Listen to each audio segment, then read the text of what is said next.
Hey there, Flo here.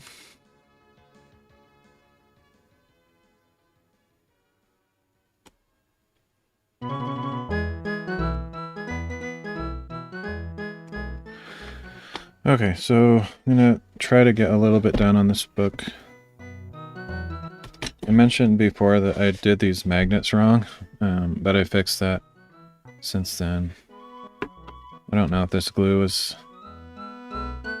crazy strong or not. I think it'll be strong enough though. Like, these magnets aren't popping out, so that's good. But it actually isn't even a good measure of how strong they are because whether they pop out or not isn't a good measure. Because these are going to be covered by some layers, so they won't be able to pop out, so it doesn't really matter. But let me check to make sure there's not any massive texture on there. It's pretty smooth, actually, surprisingly. I think smooth enough. Sometimes there's globs of glue that I have to cut out. Let me check something here.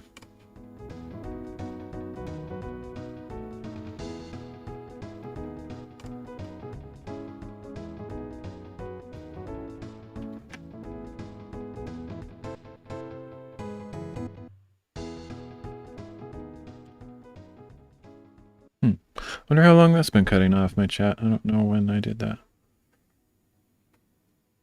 Hopefully it hasn't been like that for a long time.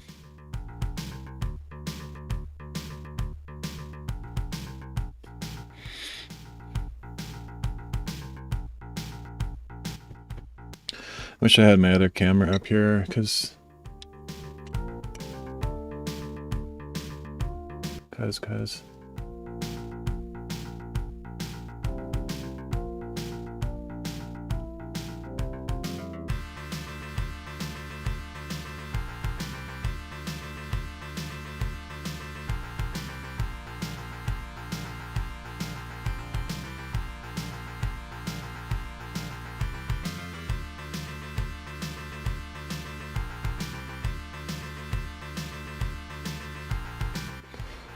I'll try that. It's a digital zoom, so it might not look that good, but it's just super far away if I don't do that. I'm just using my phone. I can pinch zoom on there, but a little bit. It'll probably be a little bit blurry, but it looks decent, I guess. Okay, so these magnets are in there, so let me think.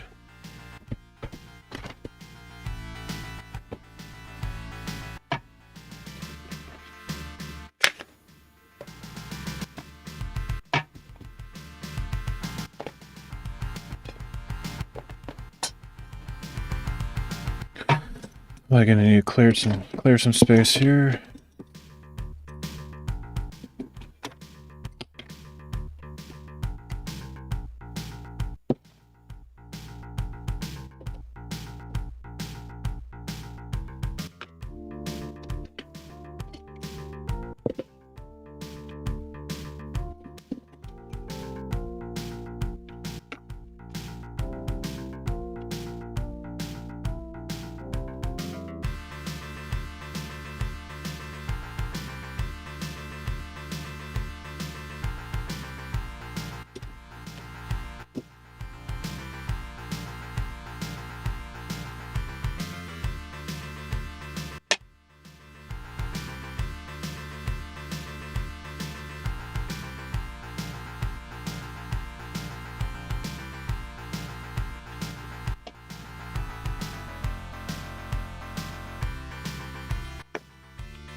All right, let's see if that's big enough space.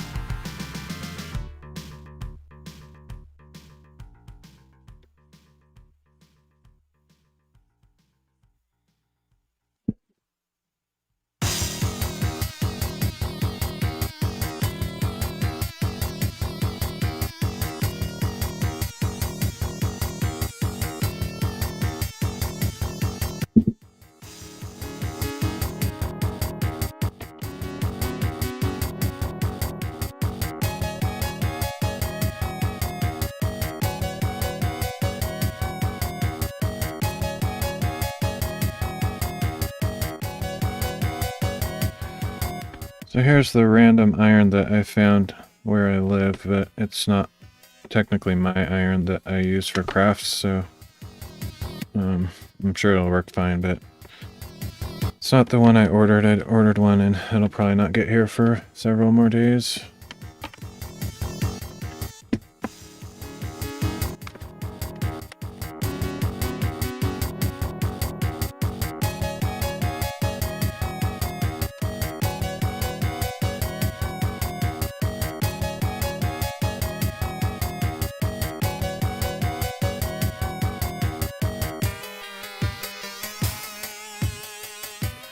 Thing is, I'm not familiar with this one, so I'm not really sure how it works. Okay, it's getting hot. Doesn't have a light on it, which is kind of weird. Surprised. Okay.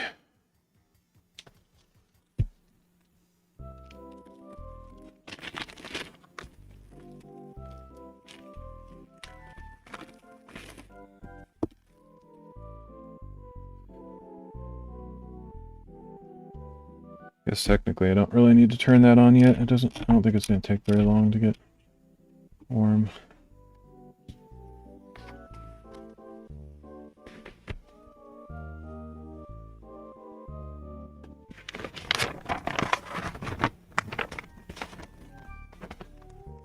Morning, Leo. How you doing?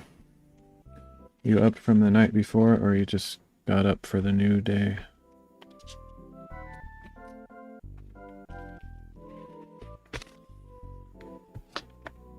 Actually, I don't even know if Leo sleeps. It's one of those mysteries.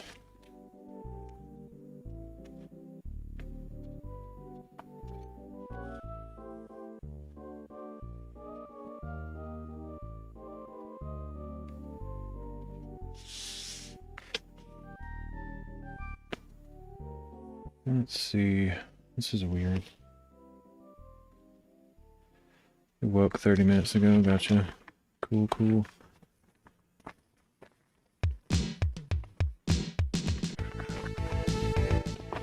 For some reason this isn't lining up. I think this stuff was not cut straight or something.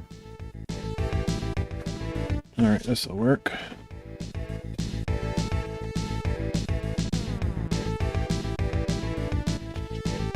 Man, I am getting old. I just cannot see anymore.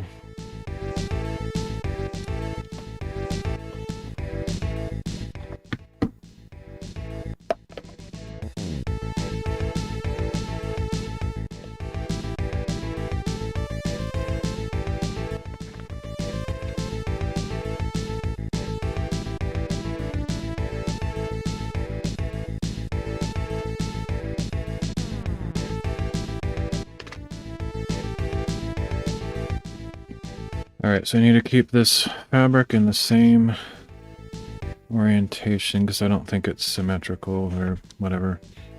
If I rotated it might not fit the same, so of course I can probably figure that out. But may as well try to keep it the same direction.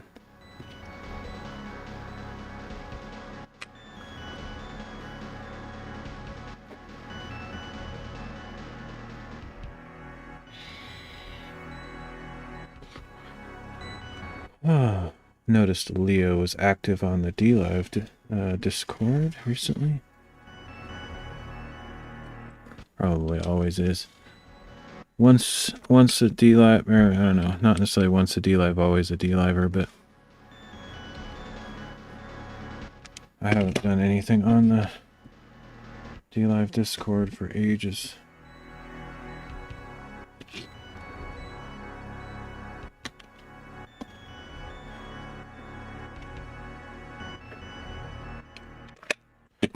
Okay, where's the scissors?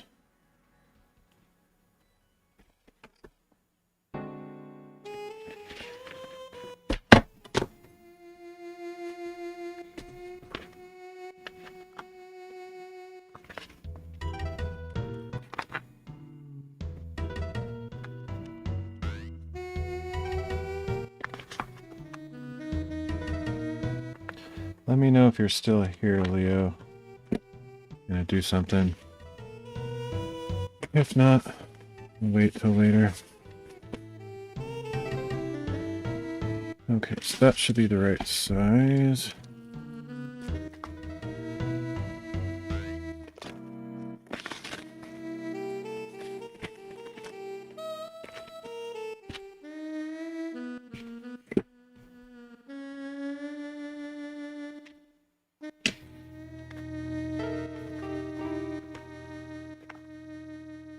Okay, that's good. So this stuff is iron on, I don't know what you call it. It's called heavy heat and bond ultra hold. This stuff. Iron on adhesive, that's what I was trying to think of. So this will allow me to fuse this fabric to some rice paper. I like using rice paper because it's really thin. I have to fuse it to something, otherwise I don't have a way to glue stuff.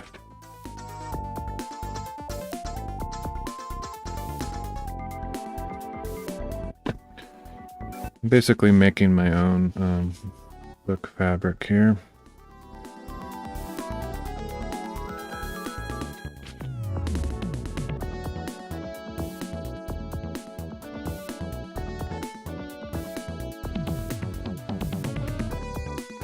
You can technically use like certain kinds of glue to do this, but I've just found that this iron-on adhesive stuff works best.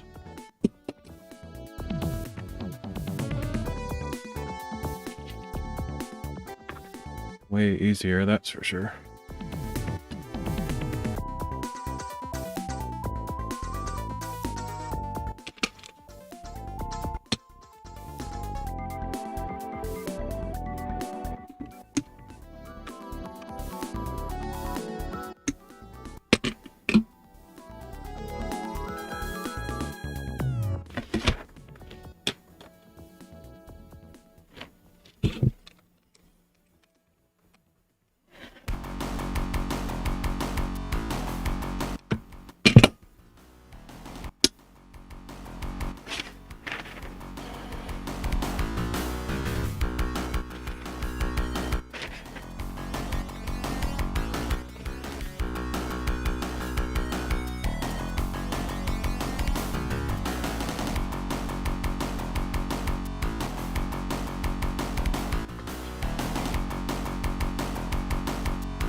Probably need to get a new blade for this fabric cutter, this rotary cutter thing, but I can go over the same cut several times and it'll do a fine job. I just sometimes don't really want to, or in that case, the ruler moved a little bit, so couldn't really do a second cut in the same spot.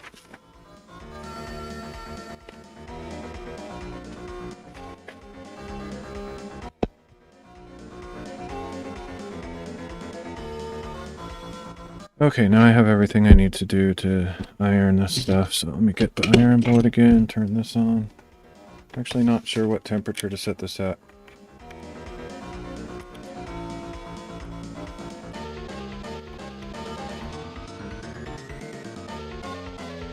Used to have kind of a good sense for that with my old iron, but I have no idea where it is. Plus it's been so long I'm not sure I would remember anyway.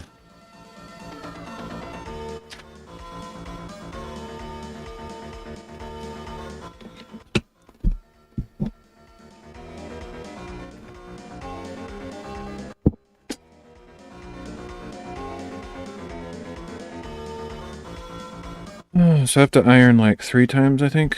The first step is to get out all of the wrinkles from this. Of course, I just flipped it around. I don't remember which way I had it. But I'll figure it out.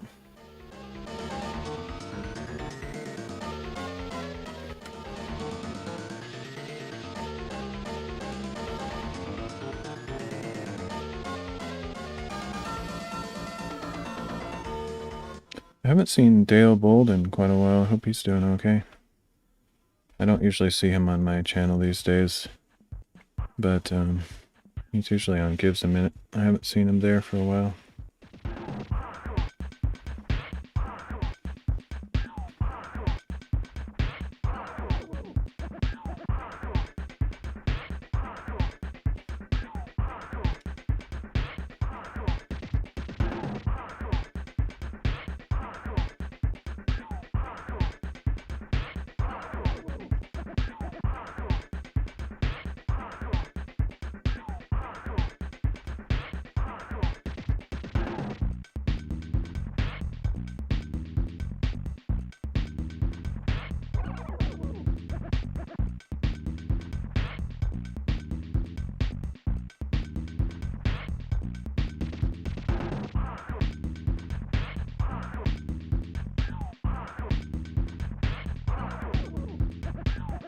Pretty flat. I'm going to cut some of these threads off. Actually, I'll just leave them. As long as they're not folded over and they're sticking out, it should be fine.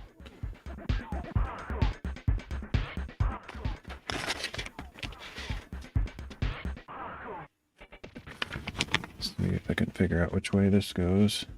It might not actually matter, but interesting, when I ironed it, it really stretched the fabric out, so it's quite a bit longer, I think. Or maybe, no, let me see. Maybe it's this way.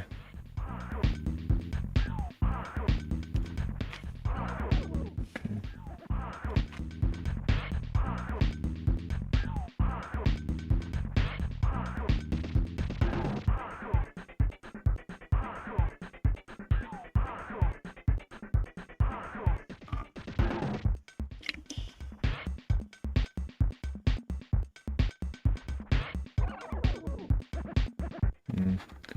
I have no idea how this iron works. I think the steam is on, which don't really want that.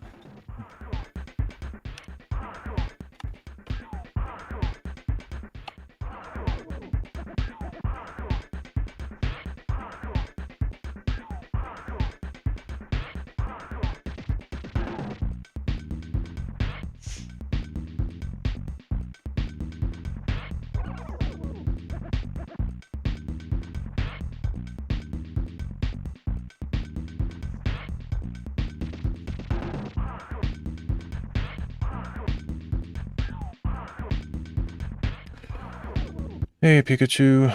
Was good. I don't know. How are you doing?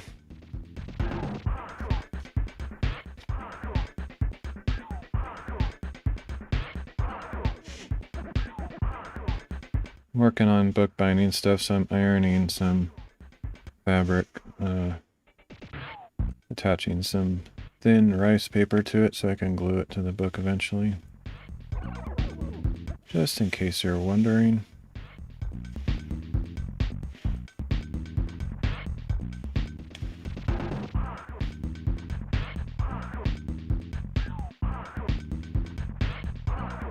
Just waking, meet new people on LiveSpace. Nice. How long have you been on LiveSpace? And what do you think of it so far?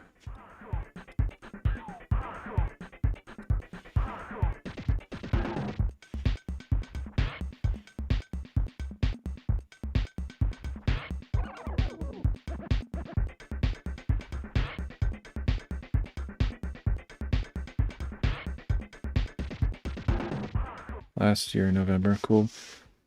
Yeah, I don't remember when I joined. As soon as I heard about it, I joined, but I don't remember when that was. It was a while ago.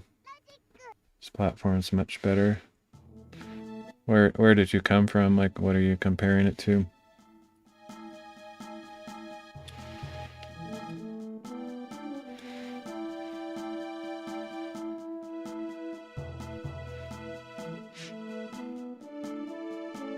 I'm liking it more or less. I don't really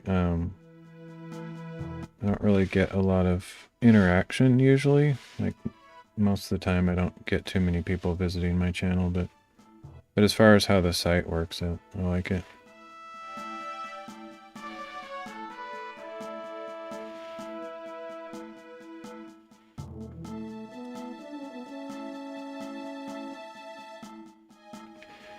Kick, Twitch, both platforms I came from, which I quit there this year. Gotcha.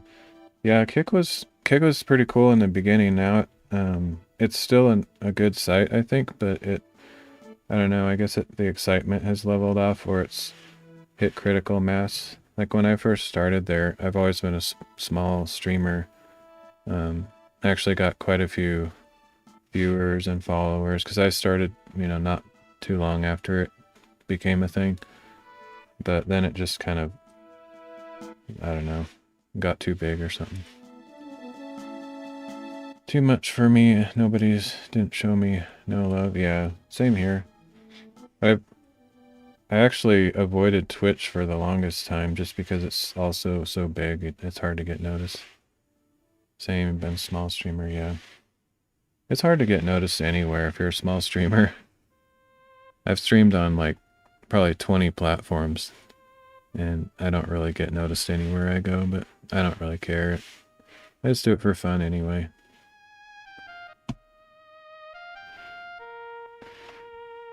I've never had the goal of like doing it full time or making a bunch of money. I just do it because it's a hobby, basically. Okay, that should be good enough. I just have to wait for it to cool down a bit, and then I'll pull the backing off of this.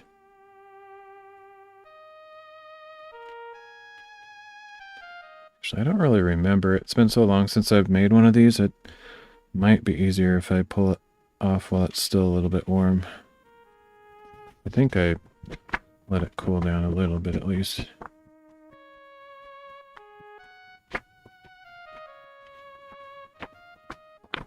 Yeah, the problem is, like, every platform is good when it first starts out. They put a lot of energy and development into it, and then later on, they all become the same. They either all become the same, or they disappear and die.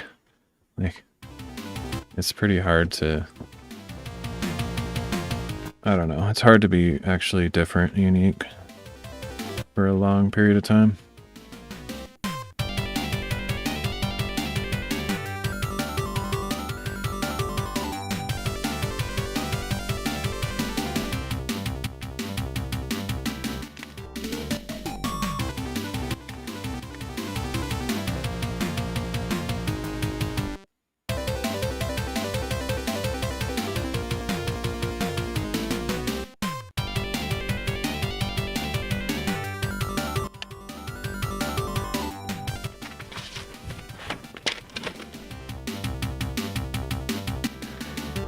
Okay, so you can see the shiny stuff. That's the glue that transferred over.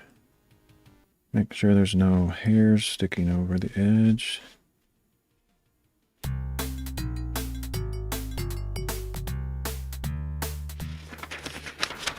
And just take the rice paper and iron that onto the other side.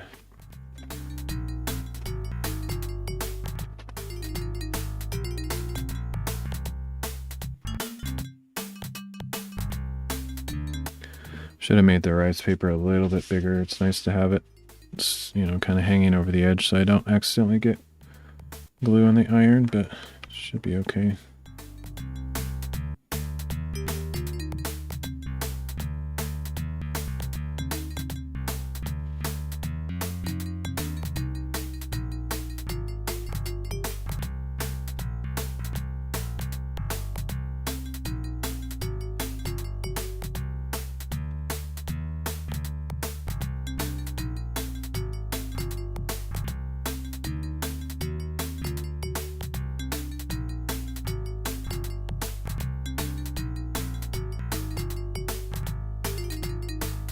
Yeah, it's funny. I'm probably not talking to anybody right now, but I gotta talk here and there as a streamer anyway. But Kick is basically dead for me now. Like, I think Kick is almost as dead for me as YouTube, which is kind of sad. I don't know what Gives a Minute would say about that, but in my opinion, Kick has died off a lot for smaller streamers. Seems to be all about the big contract signed up streamers for the most part.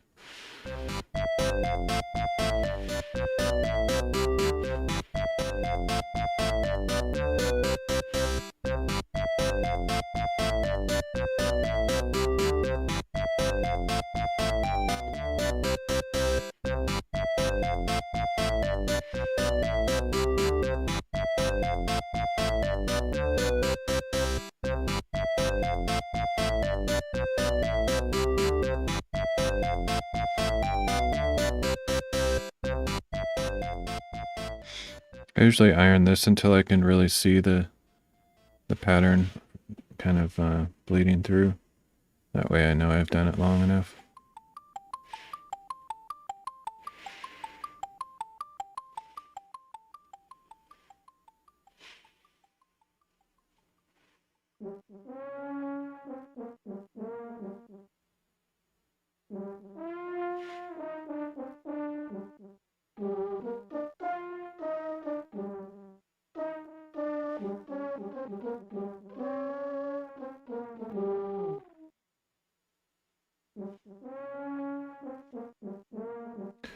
I don't think it's really possible for a platform to remain good for small streamers and creators. Like, it's been the same with every platform. Like, when it first starts out, the staff is really involved and friendly and greeting everybody, and then it gets to a certain size and they just can't do that anymore, and they sort of grow detached and don't talk to the community as much because they're just busy with other things. Seen it happen so many times, just the way it seems to be.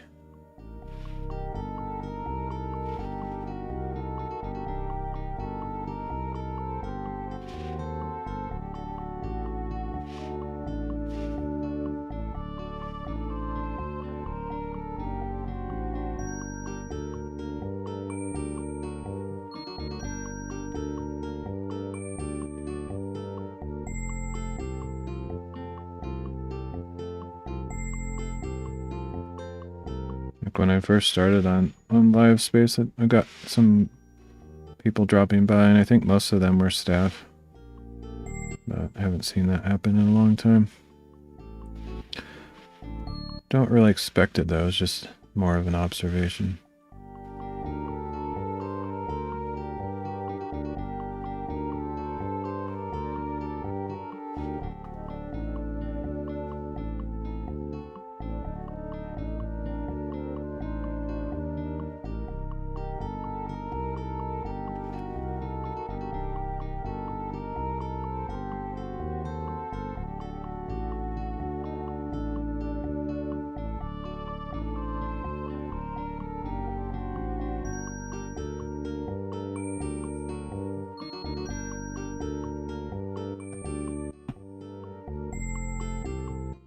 Alright, that should be good enough.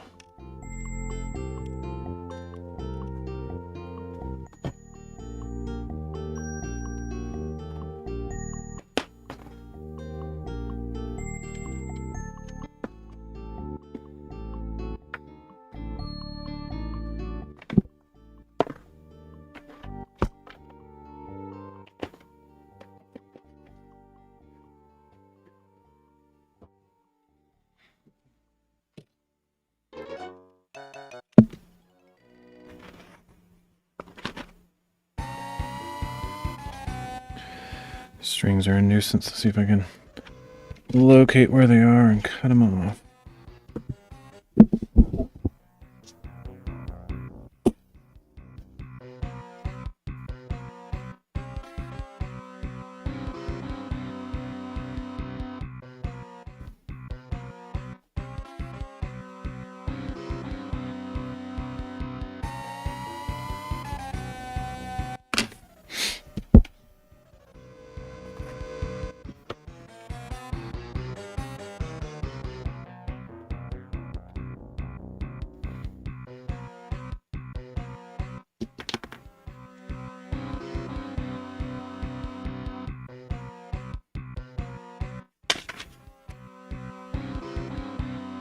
Okay.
It's one of those things I have to think about a ton. So this goes that way and that goes that way. Right? I think so. Wait, no.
I used to have a 3/4 inch guide. Let me see what I should use here.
All right, let's try 3/4. I think that's what I used to use, if I remember right.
Okay, 1/2 inch. Or I mean 3/4.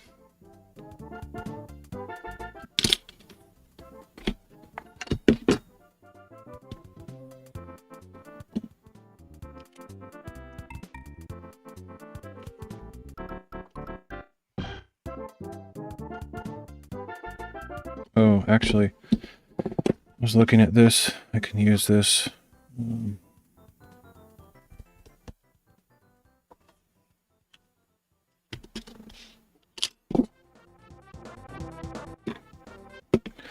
I need to have a 1/2 inch curve around that, so use this as a template.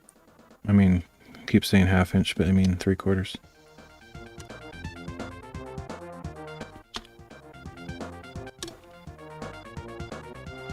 I don't know if I've ever had this template. It's jig before. I probably just did it by hand. I don't know what I did. I haven't made very many of these kind of books.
Okay, so next thing I'm going to do is mark the position of these pieces. Where's my pen?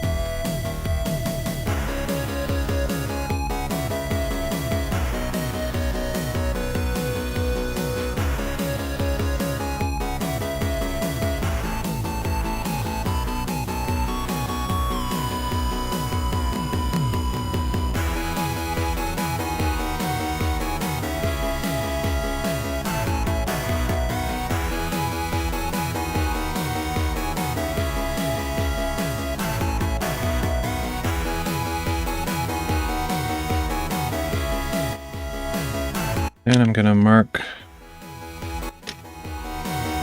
around the sides 3/4 of an inch.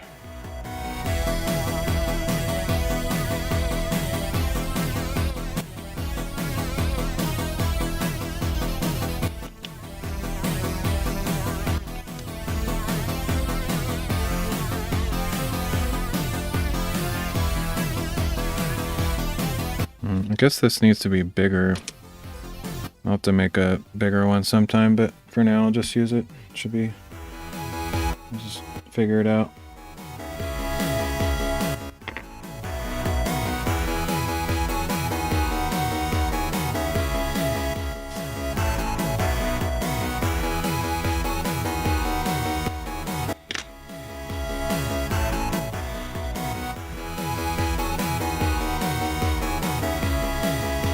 So I can kind of slide it up, match the edge there. It's not going to be perfect, but it doesn't really matter.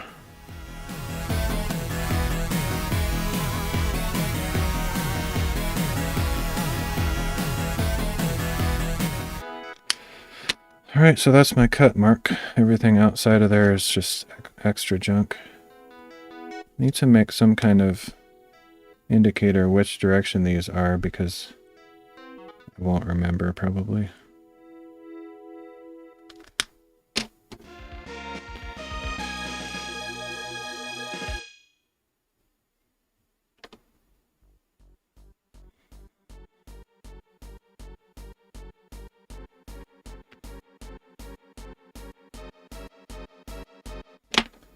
Okay.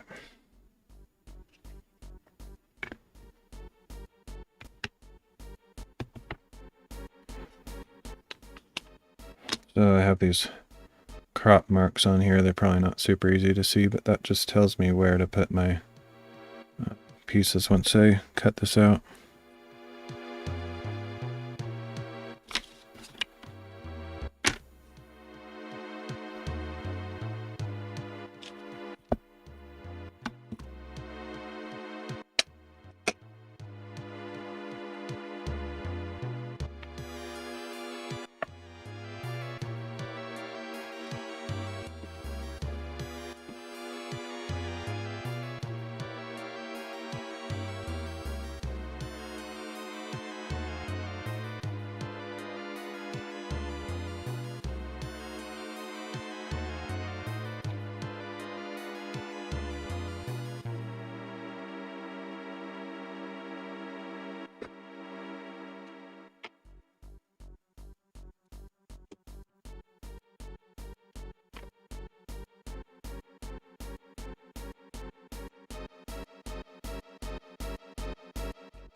Hopefully these measurements work out and then I can use the same equation for other books in the future, but I wanted to finish this one before I do any others, just in case I need to adjust my measurements next time.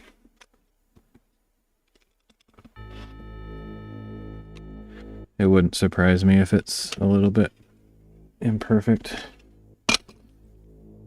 I tend to make things a little bit tight, so if it's off at all, it could be a problem. Alright, cutting this is going to be too difficult to use that, so I'll just use scissors.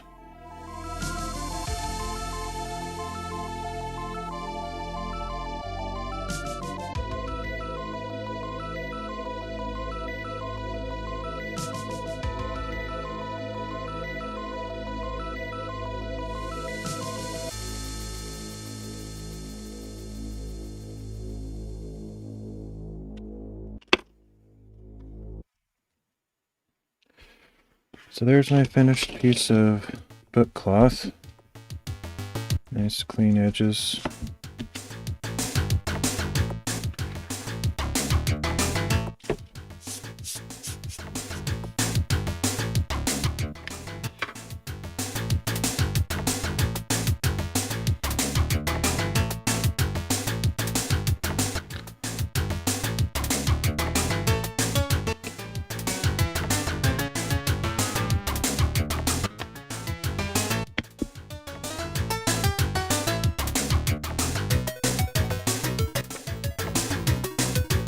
Hard to tell if that's going to be big enough. For some reason it looks kind of small, but it's probably big enough.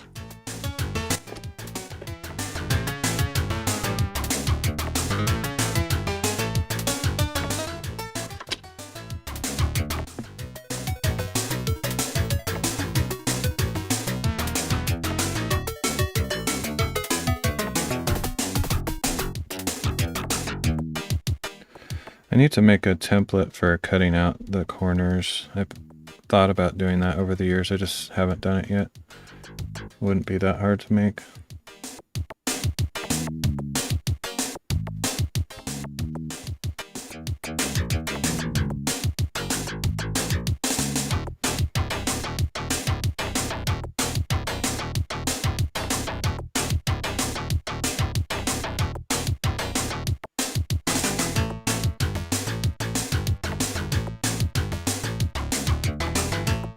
So the other thing I've been considering is doing something different with the spine in this area than I usually do.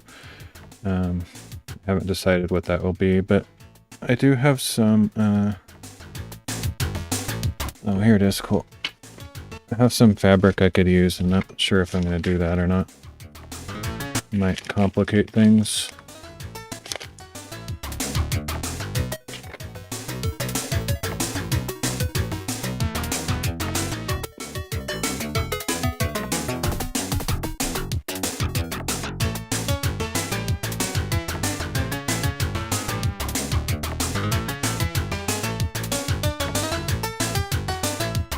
I am tempted to try this, but just don't know if it's going to work.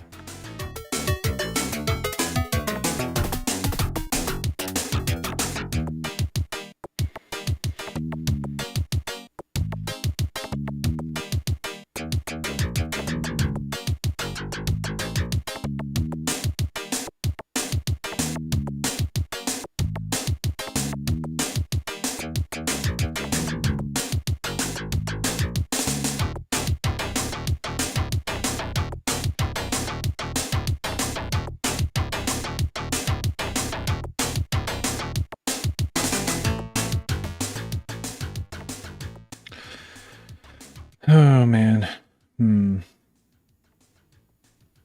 not sure. The other thing I need to, oh yeah, there's something else I need to consider also.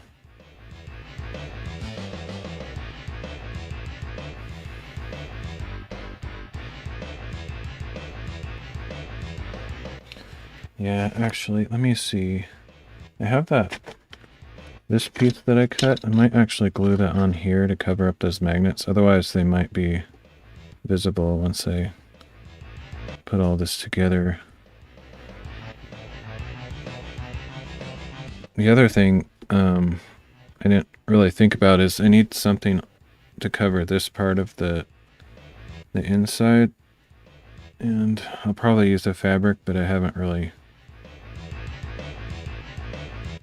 thought that out.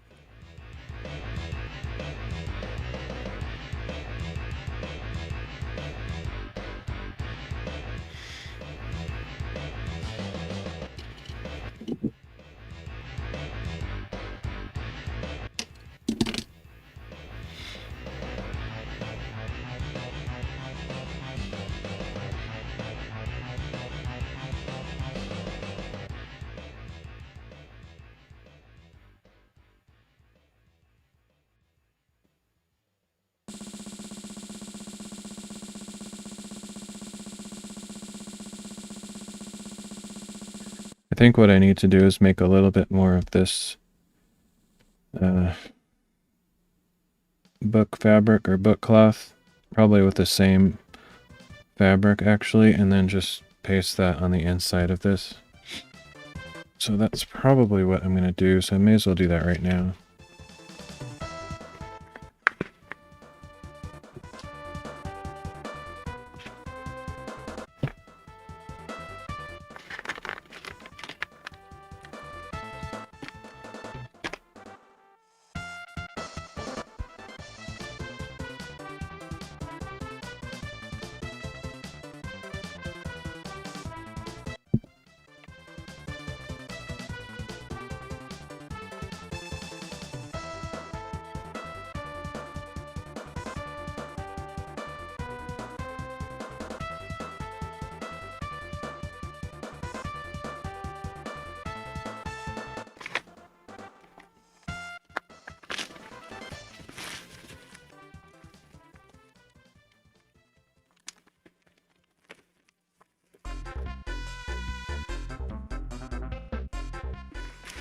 Not wanting to go in there for some reason.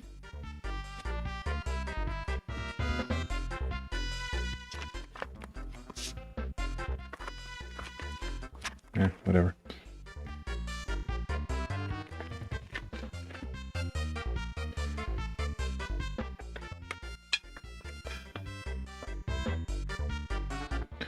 Okay, so I need to, before I pull this all away, I need to figure out how big this piece needs to be. This isn't actually a thing I've done before. This is a little bit, well, maybe I have, but this is pretty new. I've only made these kind of books like maybe 5 times with the magnet covers, so I don't really have a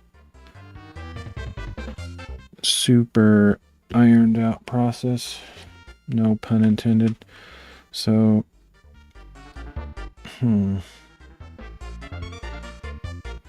I think the fabric needs to come over this edge a little bit, but not a ton.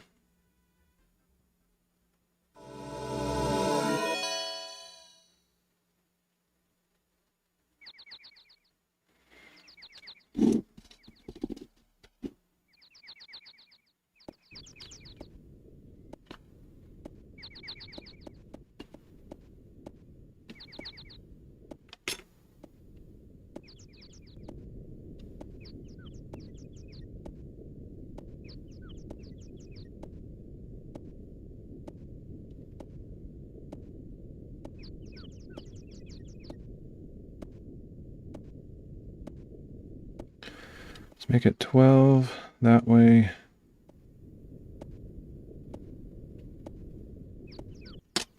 Oh, this is annoying. Let's not do it this way. Let's get this out of the way and use these.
Yeah, now that I think of that, it's still sort of not really, but sort of thinking about the streaming stuff. I think it's actually incredibly important for small streamers to multi-stream.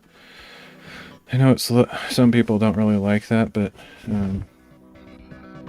like if you put all your energy into one platform and it just dies, it's just all that energy wasted. But if you're streaming on a bunch of platforms, it doesn't really matter. After seeing so many platforms come and go, I can't invest all my energy into one.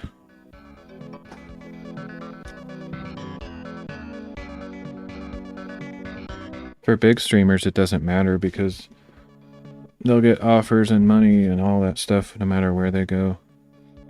But little streamers, they don't get anything from any platform, so it's, in my opinion, it's better just to stream to all of them.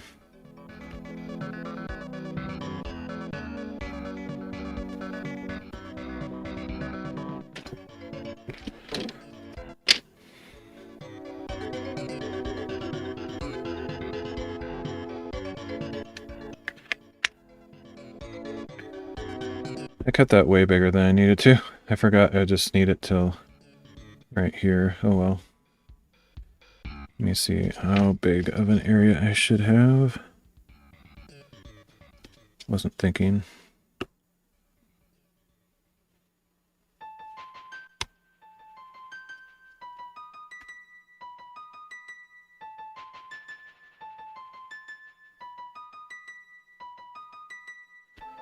Probably something like that.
Crazy how long this stuff takes. That's why I said 1 book per epoch. Or epic. I don't know how to say that word.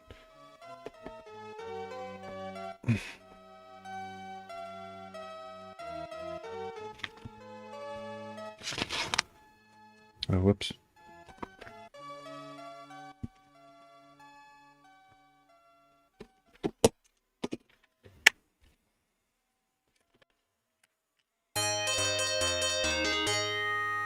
Safety.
Okay, now I'm ready to do the ironing, so let's get all this junk out of the way.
Kind of like this song too. Okay.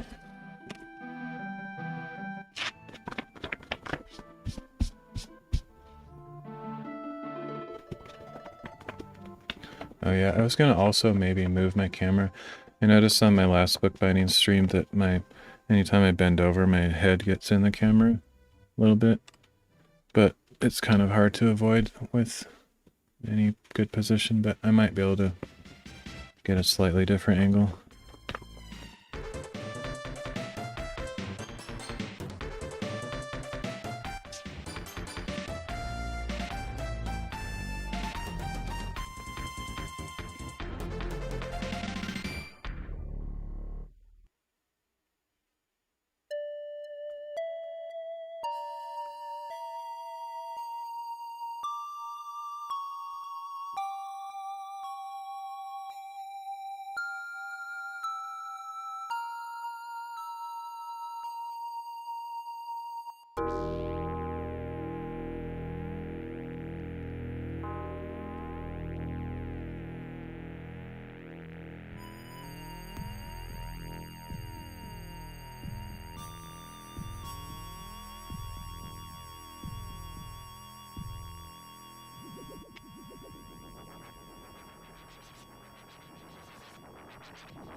Okay, that's done. Just need to cut it, trim it up.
Alright, so there's the insert, or whatever, I don't know what to call it.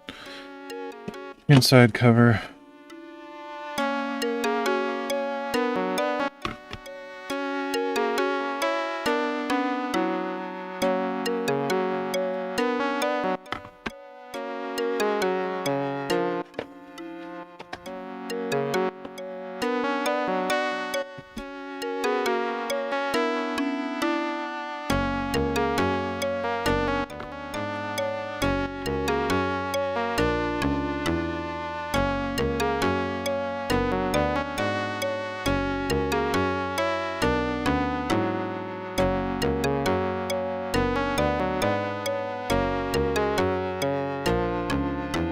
So this will go right here,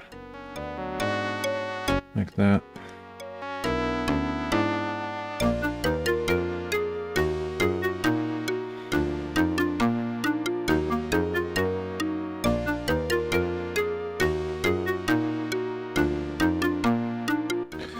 Technically, it probably shouldn't go all the way out here. It should just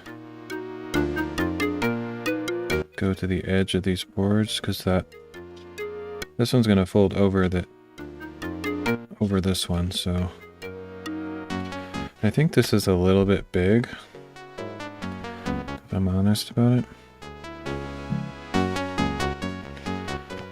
So I didn't want it to be too small. Normally I think I might do 1/2 inch, but it just looked a little bit small in this case.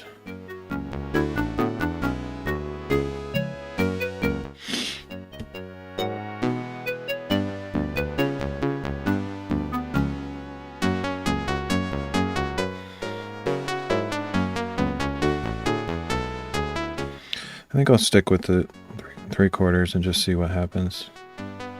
I can always, next time I can make it a little bit smaller, but this one definitely needs to be cut to the tops and bottoms and side of this, I think.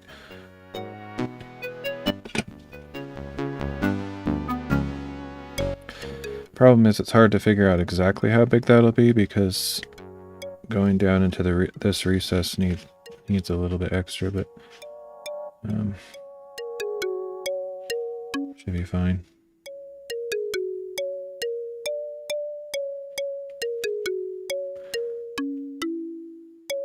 As long as I line it up on this edge, it should be okay. And since it's more or less vertically symmetrical, I'll just flip it that way so I can make the marks on this side.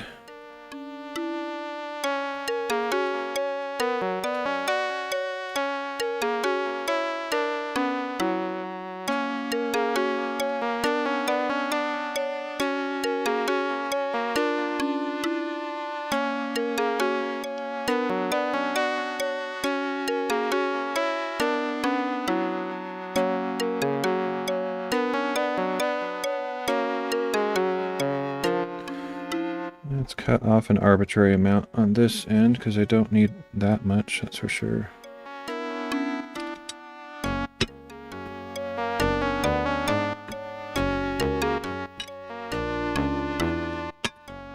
This is all very experimental. Hey kids, where do you want to go? Hey, Mrs. Doe Eyes over on Kick. Wow, I was just talking about how I don't usually get many people watching on Kick anymore. You proved me wrong. Thanks for the follow.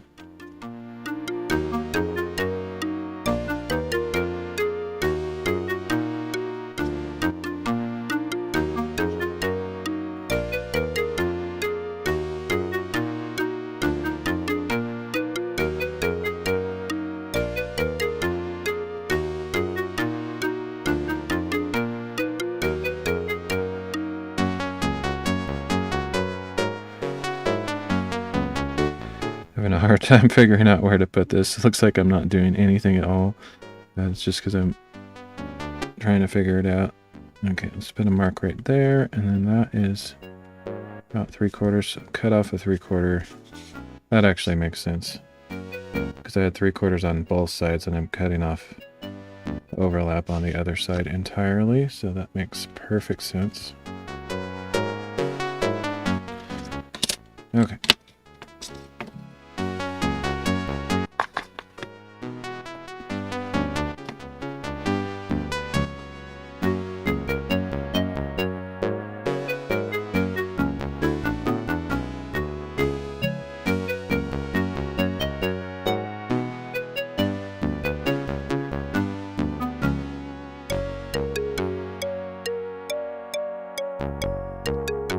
You're welcome. What are you working on? I do bookbinding, so I'm working on a book with cover material that looks like this. I'll show you a completed book just so you can see what kind of thing it is. That is, if I can find one. I think there's one under here.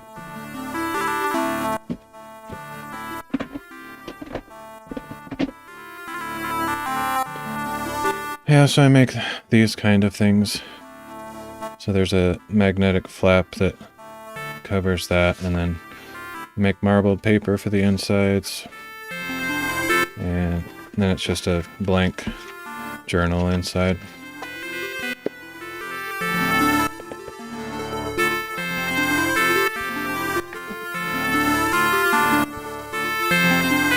Oh, that is ever pretty. Ever. Ever. Not just pretty, it's ever pretty. Thank you. Okay. Very slow edit though, because I only do this once every several months and I just kind of forget details sometimes, so not very fast. Plus I'm kind of oh, very. Okay, that makes more sense. That is kind of an expression though, like an old poetic kind of expression. Ever, instead of very, I guess. I just thought you were being poetic.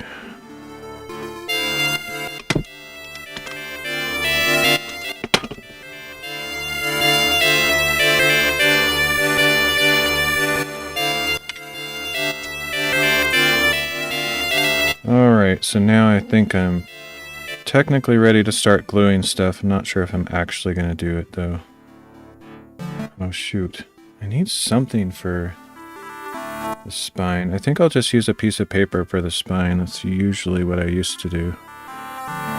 I was thinking of switching over to using carbon fiber for the spine, but that's definitely overkill, and I think it might complicate things, so... So are you a streamer on Kick, or just a viewer? Oh, for a second there, I thought I did it wrong. Oh, I forgot to cut the sides. Oops. I'm forgetting all sorts of things today. Just not with it.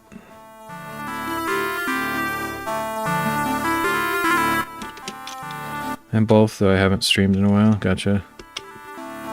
What do you think of Kick? I was just kind of... let's see. Forgot their name already. Pikachu over on LiveSpace came by and we were talking about how they like LiveSpace. I'm kind of indifferent. I think it's a cool site, but it's slow growth, It's cool features and stuff, but anyway, I started on Kick quite a while ago. When I first started, I got, quite a bit of interaction, but it's kind of died off quite a bit for me. So I'm actually live streaming on a bunch of platforms, just because I'm a small streamer and it's hard to have much going on unless you stream at a bunch of places. It's okay, different. I do stream more on Twitch than here. I'd like to build both eventually. Gotcha. That's cool. Yeah, it was really exciting when they first released Kick, but I feel like it sort of died down a little bit. The excitement is sort of worn off with a lot of people. But maybe there's still a buzz around. I just haven't experienced it much. Okay, so that is going to go right there. I need to cut a piece of paper for right here, so let me grab the paper. can happen for sure. Yeah, it happens everywhere. I've streamed on like probably around 20 different platforms over the years. So I've seen a lot of starts get excited and then they kind of fade off. And then I've also seen a lot of sites just completely disappear. It's kind of sad.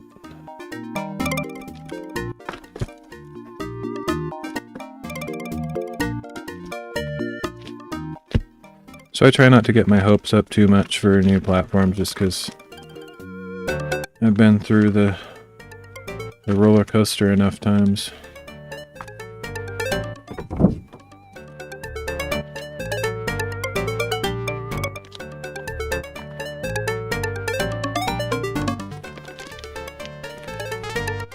You're a realist, yeah, I suppose.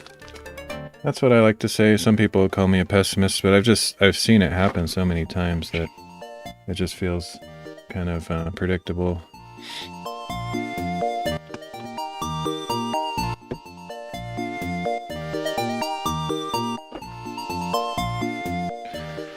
Okay, let me measure this piece.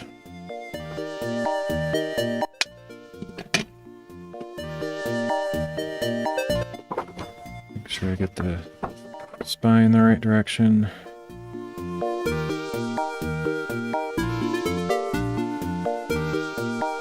I kind of killed my channel recently though, because I did something that nobody likes, and I'm okay with it though, because it's what I want to do.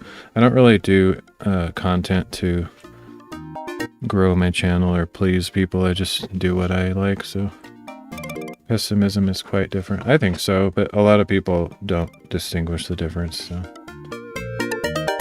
I certainly do. I'm with you on that one. Okay, let's see. I don't remember. I think I used to do like an inch, which is probably excessive. So let me do 3/4 of an inch here. What kind of content do you do?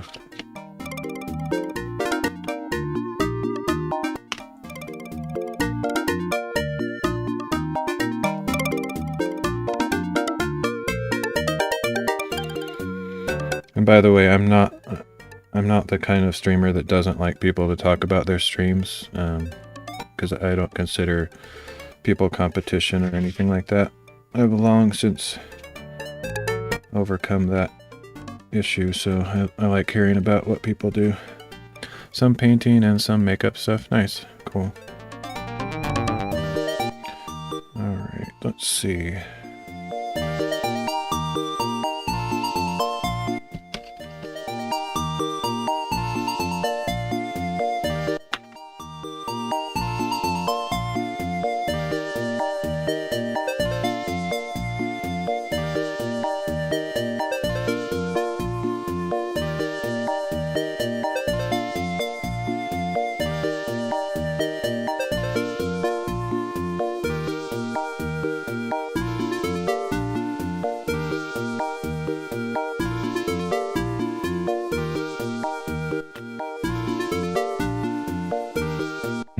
Yeah, I pretty much do all the wrong stuff to grow a channel, so like I said though, I just don't really care about that. Mostly the variety gaming though. Cool.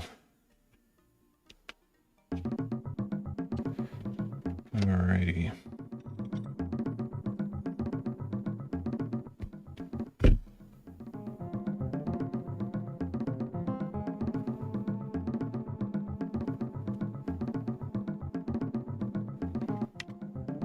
I used to do a lot more gaming.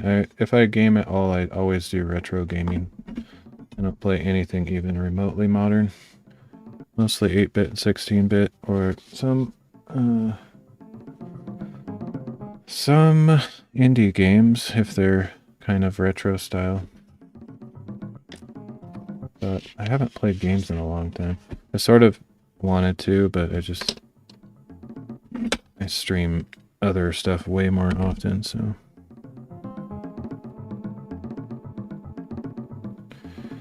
Alrighty. I used to be a massive variety streamer though, like probably more variety than basically anybody. But I don't know, I took a long break off of streaming, and when I came back I just started doing Bible reading. That's just kind of what I was into. No, that's kind of what I do the most of these days, which is kind of why nobody watches my stream, I think. But I don't care. It's something, basically I stream the stuff that I want to do in real life anyway. And I just kind of turn my camera on. So yeah, a lot of it's kind of boring stuff that most people don't really care about. Not a very exciting person.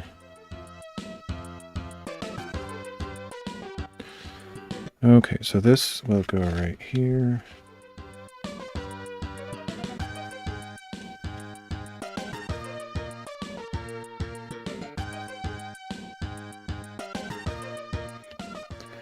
It's what you should do, otherwise you're not true to yourself. Yeah, I mean, I don't, and not just that, because honestly, I have mixed feelings about that. If you think about it, streamers don't have to be true to themselves, just like actors don't have to be true to themselves.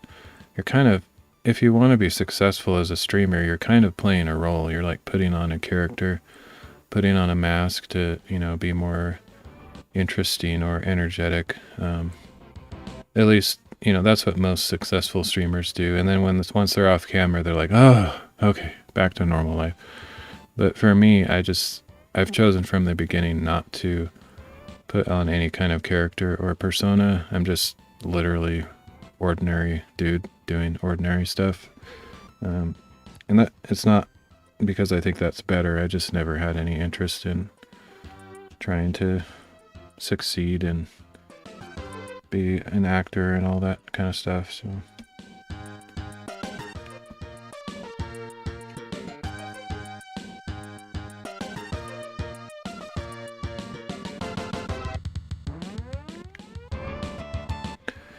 okay, true. Most are like that. I try to be myself, though. I don't want to be exhausted when I'm done streaming. Yeah, no, I understand.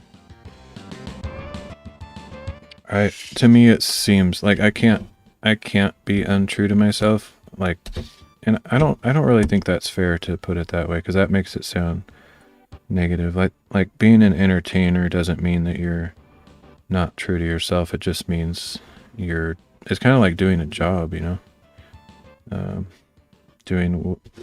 Without, like, obviously being ethically wrong, like doing things that you would think are wrong in real life or something, but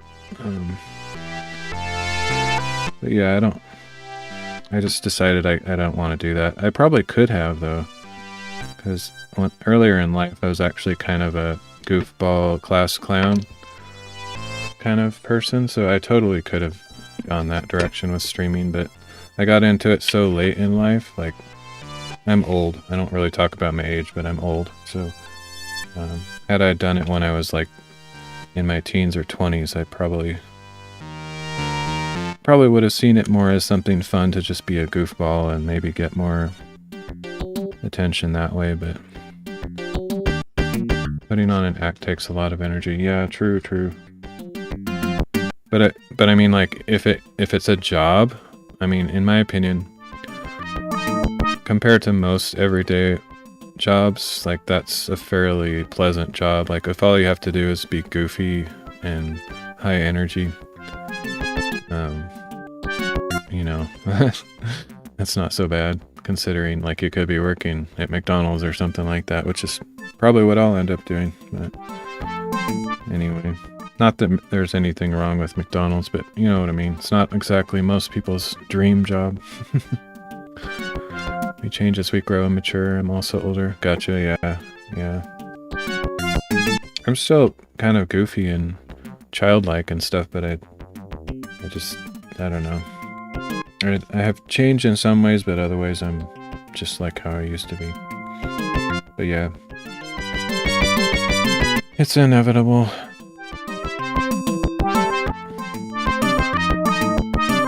Okay, let's see. I think I have everything I need to start gluing everything together. I just don't know if I want to do it.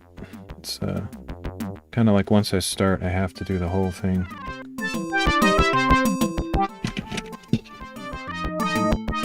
Did you just get married? Congratulations.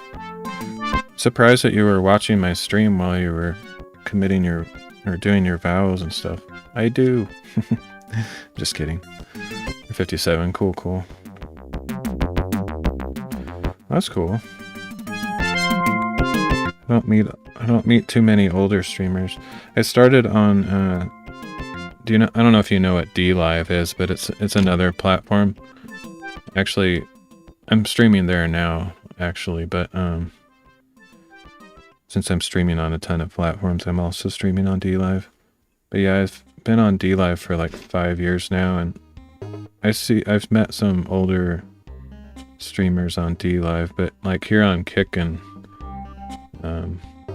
others haven't seen too many. Seems like Kick has a lot of young people from what I've noticed. Of course, I don't really like hunt for streams to watch on Kick that much, so I'm probably just seeing what's on the homepage, you know? You haven't heard of it? Yeah, it's not that famous or anything. It actually got famous back in 2019 because PewDiePie streamed there.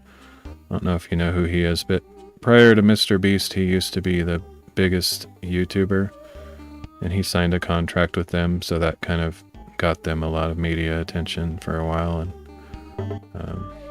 yeah, anyway, but it kind of died down a lot. It's not that happening anymore, I guess.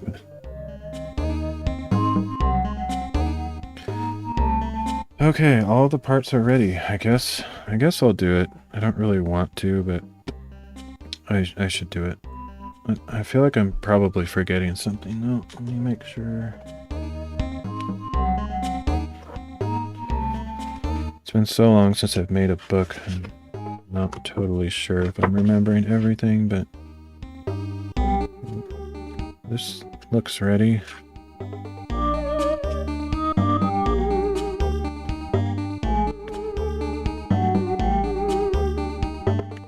Yeah, PewDiePie is kind of retired. I don't think he really does much anymore.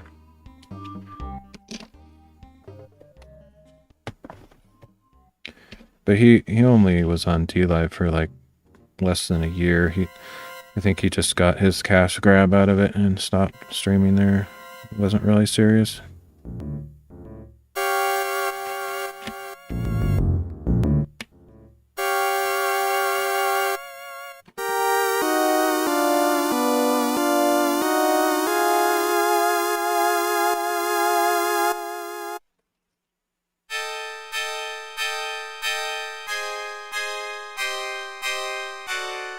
Don't remember the angles on these cuts that well. That's why I need to make a template to make this a little bit easier.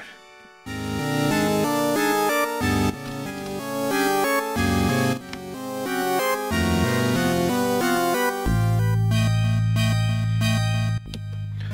little bit arbitrary. It's not that picky on this part, so it'll work out either way. Some do a short time, some intend longer, but burn themselves out. Yeah. I've gotten burnout numerous times. I've stopped streaming probably like 3 or 4 times, and then I don't really have anything else going, so it end up coming back to it.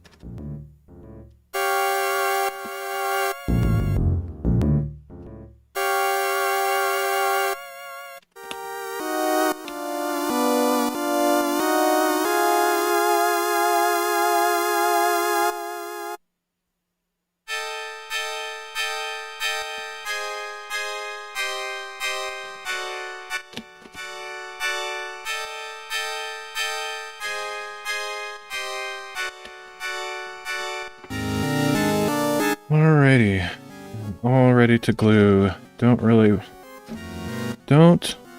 want to. I'm kind of nervous about it because it's been so long since I've glued up a book, but gotta start somewhere. The more I do it, the more confidence I will have. Good morning. Hey, Wilge, how you doing?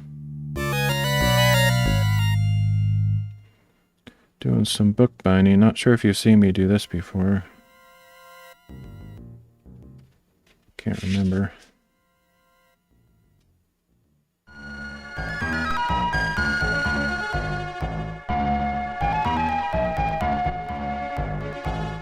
Okay, I need to get the glue all ready. So let me start with that. Actually have a new container of glue here.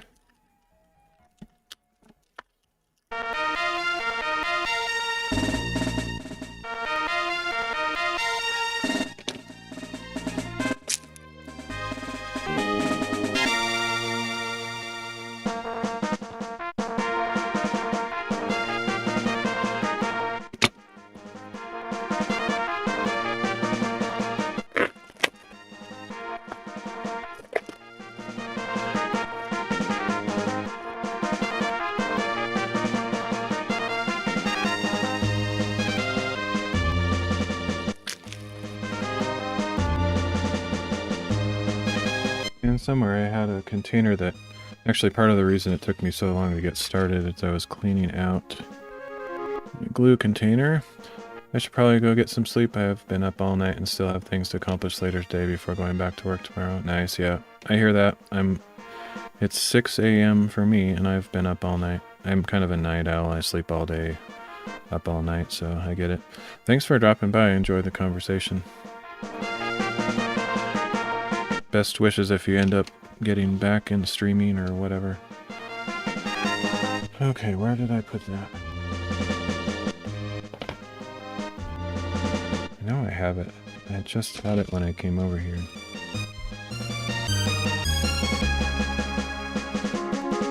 Unless I left it over by the sink. It's possible. Oh, here it is. Excuse me, here it is. This had some pretty nasty, scaly junk on the inside. Still has a tiny bit there and down there, but it's pretty clean. I like to use a small bottle like this because I'll see you again sometime. Alright, cool. Later. I like to use a small bottle so that I can clean it out more often. Like if I use straight out of this huge thing, then it wouldn't, yeah, it gets all tacky on the inside, so it's nice to be able to clean out the container fairly often. Actually, even smaller than this would be ideal. I think somewhere I have a really small one, but I don't know where it's at this moment, so... Lurk. Alright, cool. Thank you. See ya. Okay, this is gonna be a rough pour, I think. This might make a huge mess.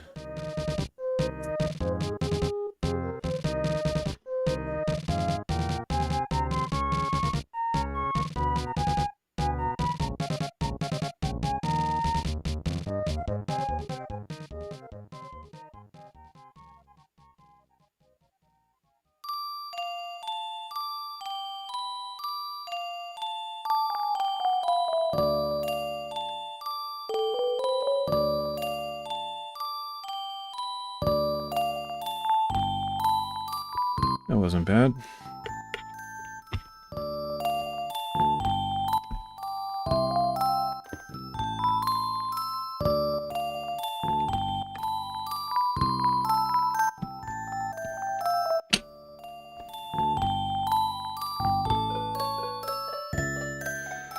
Okay, where do we start? Oh man, it's been so long since I've done this. We need some of these, I think. I need some paste sheets. Let me grab those.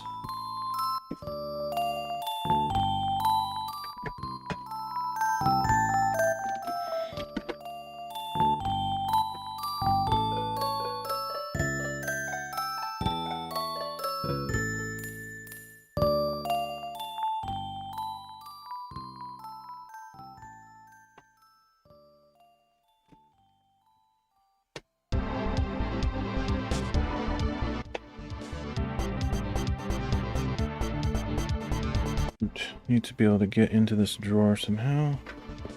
It's gonna be tough.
Okay, I think I'm ready to start this.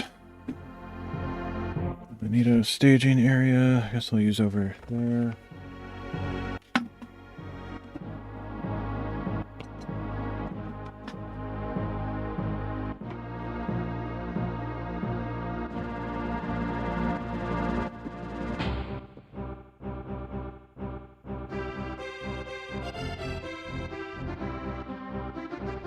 Okay, first thing I'll do, I think, is glue this together.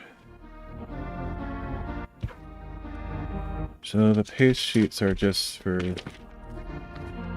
something so I don't get glue all over my desk, essentially. I reuse these, so I have a ton of these. Oh man, I am not prepared at all. I need a brush. I sort of looked for one before the stream, I didn't see it, but here it is. That was easy.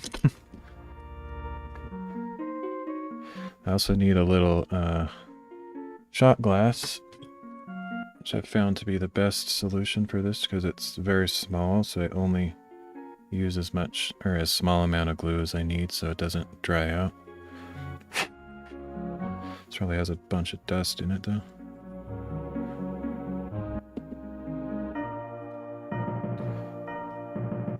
Okay, ready. I literally only put like a few drops, typically. Just what I need for each little job, because this glue, it's PVA glue, it dries really fast.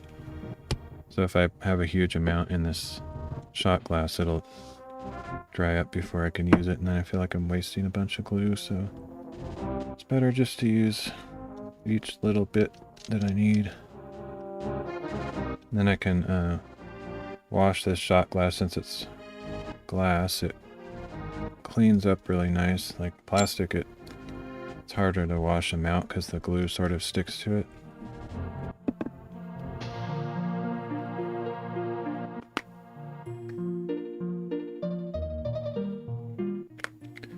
I'm very careful not to waste a bunch of supplies because it's actually the way I saw people doing it on YouTube wasted immense amounts of glue. I tried doing it that way when I first learned, like, I don't know, 8 or 10 years ago. I don't remember when I started. Probably been about 10 years.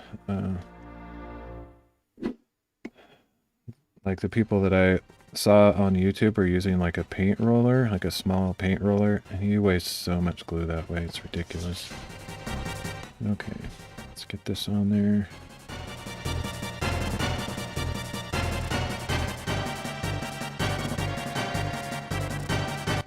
Speaking of roller though, I do need my roller.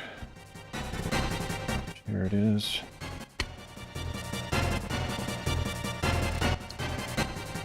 Looks like there'll be slight bumps on the 3 magnets. I don't think it'll be that distracting. There's always a little bit of surface irregularities. It's never like perfectly flat when I'm doing books when I'm binding books. So I'll do that, and then I also usually run over it with a bone folder. It kind of smooths it out a little better.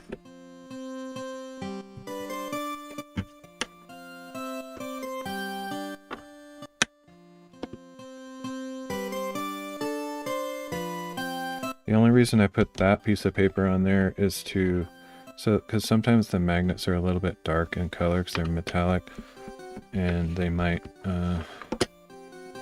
show through the fabric if the fabric isn't opaque enough.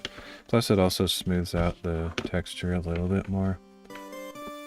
And another little factor that I can't confirm because I haven't done enough of these, but I think under certain circumstances the glue on the magnet might possibly rust a little bit or something. I don't know. The reason I say that is one time I had a book with magnets and the magnets showed through like really strong, and I don't know why, unless it was some kind of rust reaction or something, but I don't know what happened that time. But ever since I saw that happen, I'm always quite careful about making sure they're not visible.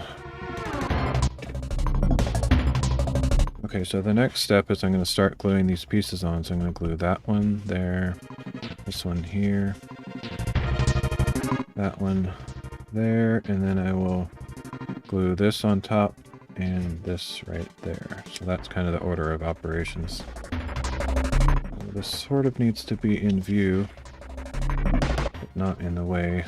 So make sure I get these all in the right orientation because they have the magnets on them. Nothing will work right if I do it in the wrong direction. You can see I almost cut through the other side on these two. I basically did a little bit, but it doesn't matter. Okay.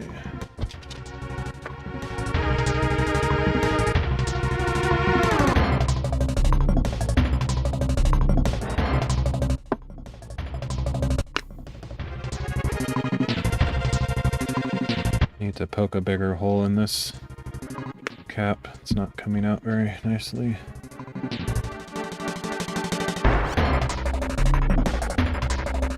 With some steps, I use a mixture of PVA and methyl cellulose. It actually goes on a little bit faster and smoother, but the adhesion isn't quite as strong that way, so there's only certain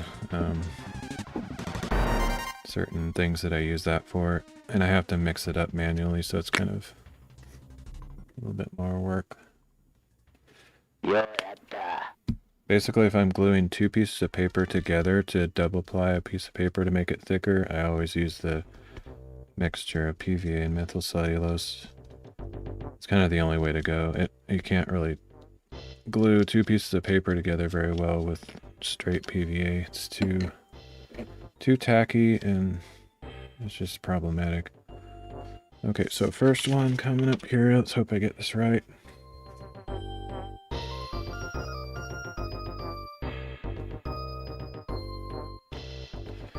Right there. Get the rest of these out of the way. I need to flip this over and roll on it a bit. I might actually finish this book tonight. I hope I'm not forgetting something. I feel like I could be. I feel like this is just going too well and I'm going to end up forgetting some really important step at the end. It's been so long since I've made a book. It should be second nature, but I really haven't made that many books. Like, I don't pretend to be an expert or like a seasoned veteran at this. I think I've made about 115 books, something like that. It's not like an astronomically huge number. Okay, there we go. Next we get this one.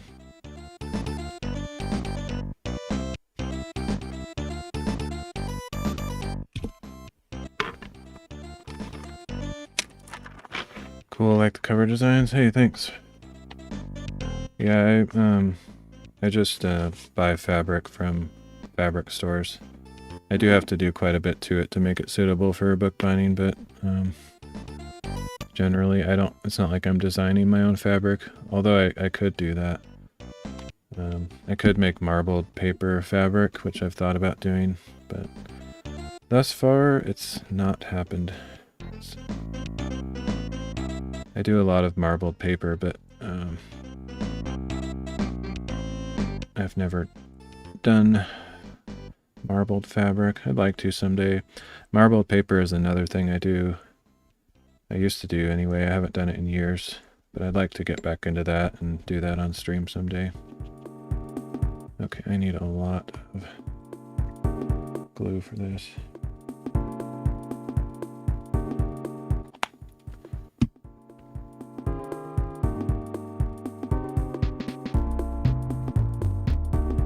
So what's that project you're working on? I'm not sure if you're still here, but the little pixel art thing, is that like part of a bigger project, or is it just a self-contained miniature thing you're working on?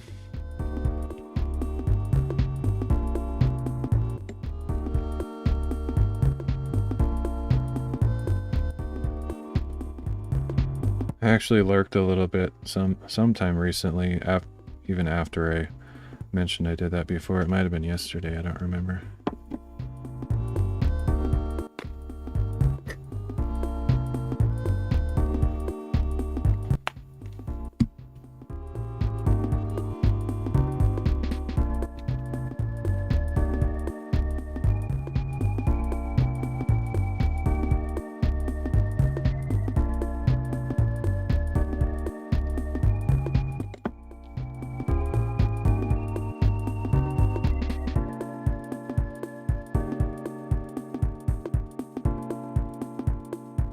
Over the first part a little bit because it tends to dry up faster. Right now it's just a simple pixel art app, which will be a simple standalone app eventually. Gotcha. I wasn't sure if you were like trying to make a game engine or something like that, or so I noticed you have gaming in your channel title or something, I think. So I didn't know if that means you... Isn't it like gaming dev? So I wasn't sure if you made video games or if you just like to play video games sometimes, or what that was all about, since we haven't really talked that much.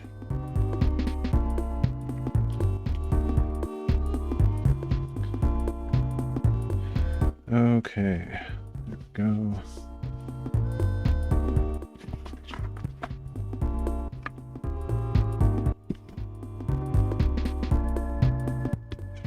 This book cover is very thick, and I don't know how that's going to affect the outcome. Hoping it turns out okay. It has some complications slightly.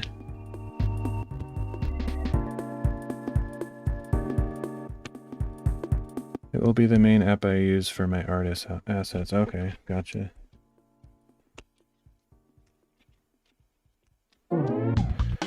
I play video games, but I prefer to build them instead. I see.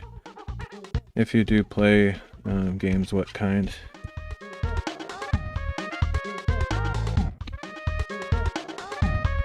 I used to be a gamer, but I don't play that much these days. Every once in a while. Usually it's when I have a friend, like one of my high school buddies. Whenever they visit, I usually play some kind of game, but that's pretty rare because I moved away from where they live, so I don't see them very often. Oh, this one has magnets on it. This will be interesting. Oh, shoot.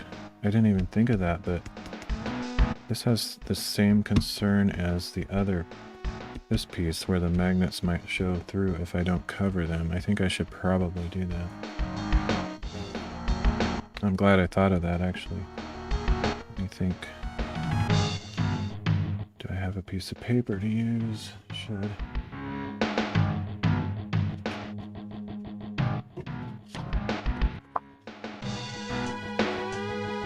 Okay, let's cut this out real quick and remedy this situation. Right now, retro SNES games with my son, MechWarrior 5 solo and mobile games. My industry is my fave. Gotcha. Yeah, if I play at all, it's almost exclusively retro. So that's cool. Alright, let me get the spot there. Okay, so I just need to use my square to cut this straight, and then I should be in business. I'm so glad I thought of that, because that would have been a catastrophe if I finished the book and you could see the magnets on the outside. There's my square. Should be right here somewhere. There it is.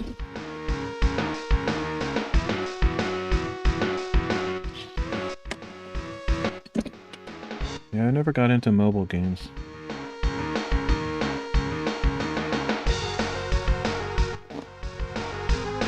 Kind of don't like the mobile gaming industry, generally speaking, because it seems like it's built a lot to be addictive and microtransaction oriented, so I just kind of have a desire to evade it entirely, just because and I don't know. Plus I also don't want to be like hooked on games, and I feel like since we carry our phones everywhere we go, that it's kind of just natural to like pull it out and play it like constantly. So I try to avoid those kind of addictive behaviors if I can. I know I have some people in my life that are kind of hooked on things, so I sort of try to avoid it. Okay.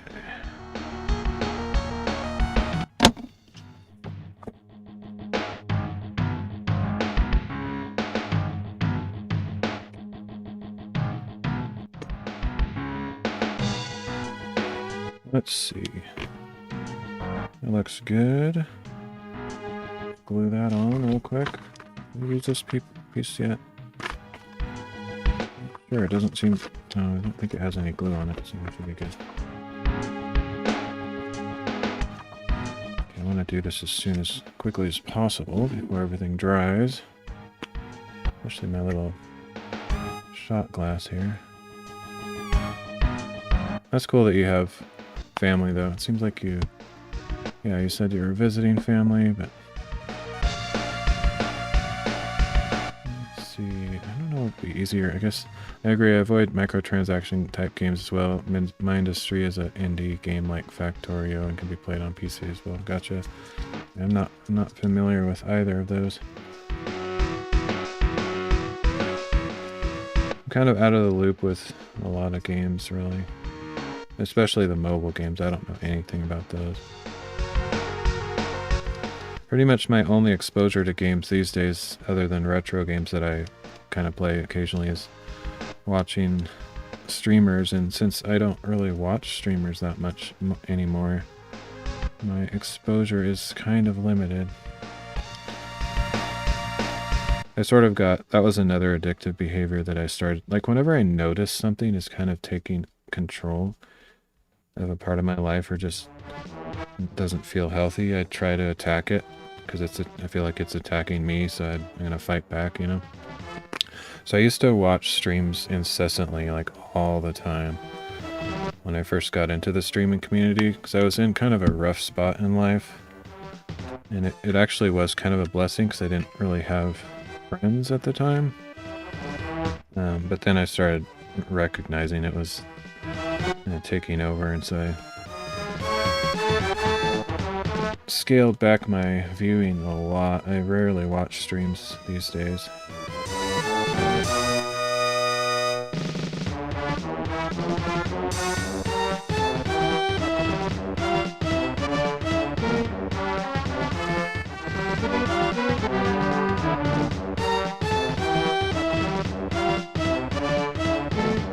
I also, pretty extreme really, a lot of people would probably see me as pretty extreme. I'm not on any social media, I don't watch TV or streaming services, and yet somehow still I feel like I waste a lot of time. I do watch a lot of YouTube though.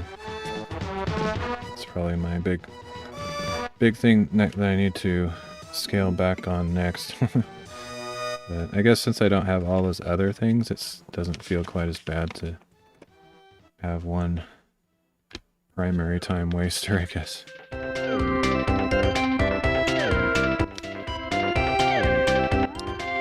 It's good to have a healthy self-check on things that could be obsessed about or get addicted to. Yeah, I've seen it hurt other people that I care about, and then I've also gone through a few spells myself, like I mentioned, you know, just spending too much time on something. So then I just realized, you know, a lot of people say like, oh, I don't have time for anything, and if they actually analyze where their time is going, they could easily make time just by watching less Netflix or spending less time on social media, or, you know, there's always an action that can be taken if you really want to change your habits or priorities. This year it's been, as you know, I've been trying to read the Bible more, and that's why I decided to live stream it. That's actually what got me back into live streaming, is my desire to read the Bible. So I hadn't been streaming for months prior to that. And I decided it would kind of hold me accountable if I did it on stream, because, you know, people would potentially watch, and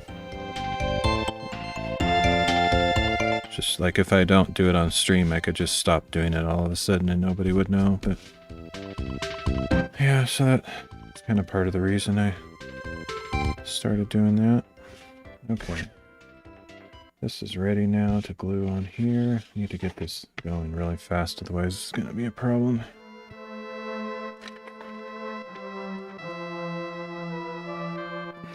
But not to paint a picture that I'm some ideal, mature person, because that's definitely not the case. Not even close. You are like me, replace a bad or a negative habit with a healthy one. Well, I try. I wouldn't say that I do that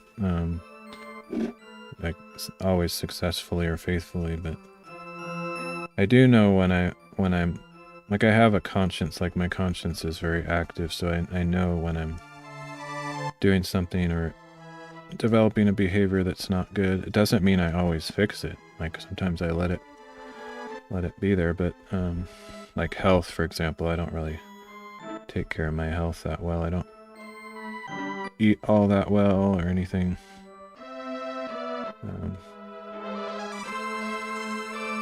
But yeah, I've written in journals since I was like 16, so I'm very self-aware, always trying to grow in a spiritual, personal level. Doesn't mean I always succeed, but I'm definitely aware of what's going on in my inner man more than some people might. We are all flawed and broken sinners in front of God, but only Jesus makes us whole. Amen. Absolutely.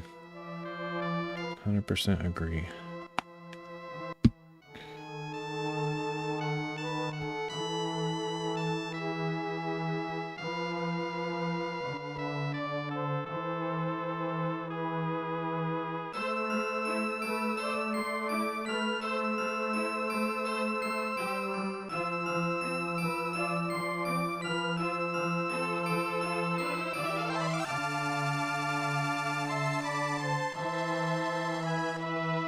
I've been thinking about reading my journals on stream. I just can't make up my mind. I want to make sure if I do it, it has the best intentions or outcome. I don't like to do anything if I think it's being done for some kind of vainglorious purpose or something like that. I don't think it would really gain much attention, so I don't think I have to worry about that. But I sometimes wonder if my journals exist for a purpose since I've been doing it for so long, and so if that's the case, I don't want to neglect that purpose. I don't tend to hear from God directly in voices or visions or anything, so I can't say that I've heard him say one way or the other, so I kind of just have to decide if I'm going to do it or not.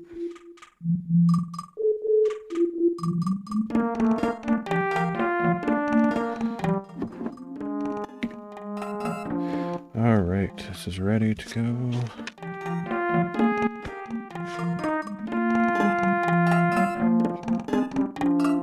Make sure I get it in the right orientation, otherwise the magnets won't be in the right spot.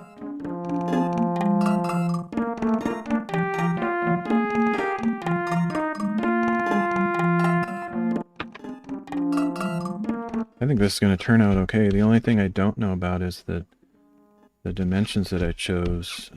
Since this is a very experimental book, it might not turn out to be wide enough and not wrap around as far as it needs to, which would be kind of a sad thing, but then I would know.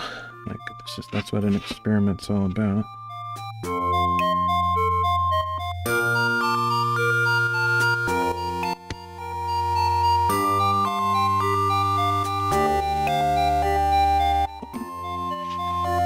Ooh, oh man. There's something major static electricity going on in here that occasionally, like, it shocks so much that it, like, shocks my ears with this cord. I don't like it. Okay, so 2 more pieces here.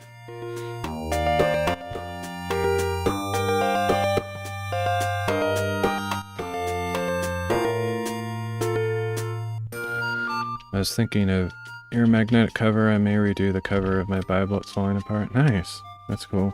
Is it I'm assuming it's probably a leather Bible. I actually have never worked with leather. If you're interested in learning like leather binding, you should check out Frost Bindery. Oh man, I love that guy. Like actually maybe I kind of want to meet him in person. But yeah, Frost, like cold weather Frost Bindery. He's on YouTube. Does great work on rebinding leather Bibles, and he teaches everything he knows. He doesn't hold back any details. He live streams and you can ask him questions. I'm thinking I might eventually try to make my own Bible from scratch, like printing it. There are BSB, Berean Standard Bibles for sale, but they lack cross-references, and that's super important for me. So I'm thinking to actually print my own pages, since it's free, copyright free, and just make my own. I think it'd be a fun project. If I end up deciding to go forward with that, I'll probably do that on stream. I'm kind of excited about that possibility. And if I did that, I might choose to try experimenting with leather just to make it all nice, but I don't know. We'll see.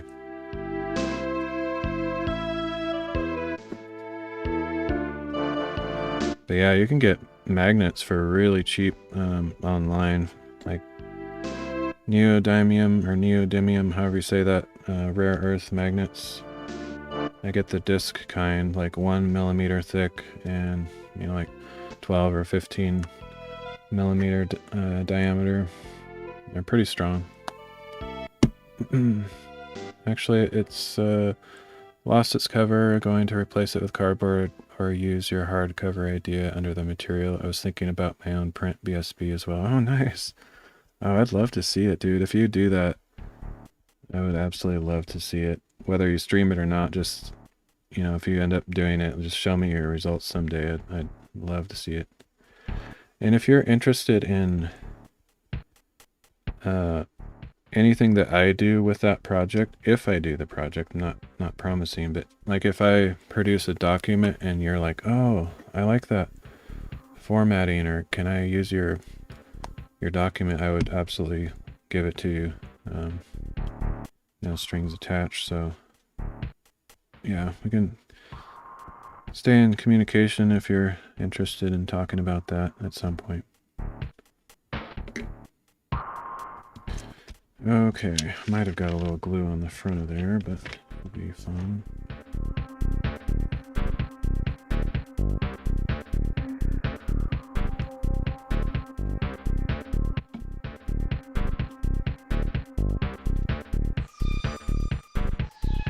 Yeah, I've downloaded all the documents from the BSB website, all the different formats, and I'm kind of been playing around with trying to get them into a document with all the footnotes in the right place and give it, you know, styling that I like and all that kind of jazz. But I haven't really taken it that far yet. Just sort of experimented a bit.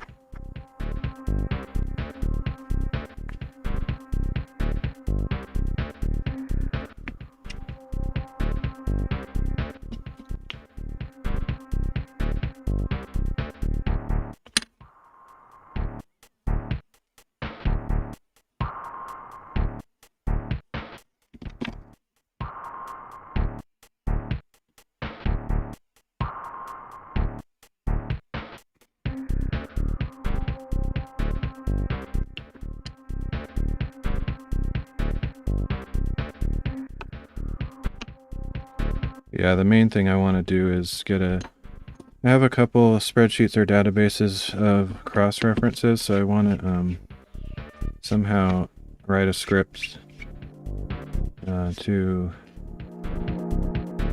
insert the footnotes on the right pages, you know, all that kind of stuff. Probably use XML, because there's this USFX format. I don't know if you're familiar with it, but it's a kind of universal Bible translating XML format that they use whenever they're translating a new Bible into another language. And so it has a bunch of formatting and structural tags in there, so you can use that to come up with your own document format. Okay, let's see. One, it should be the last piece to glue, and then I should be done with this bit. I just have to fold the edges in.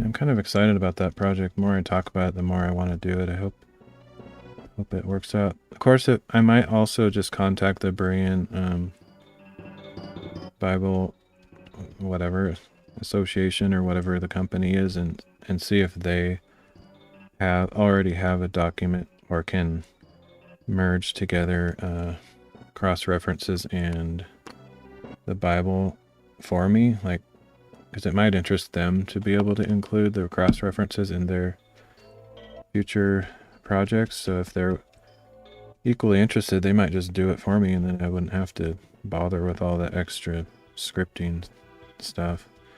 I think it would be kind of a little bit time consuming.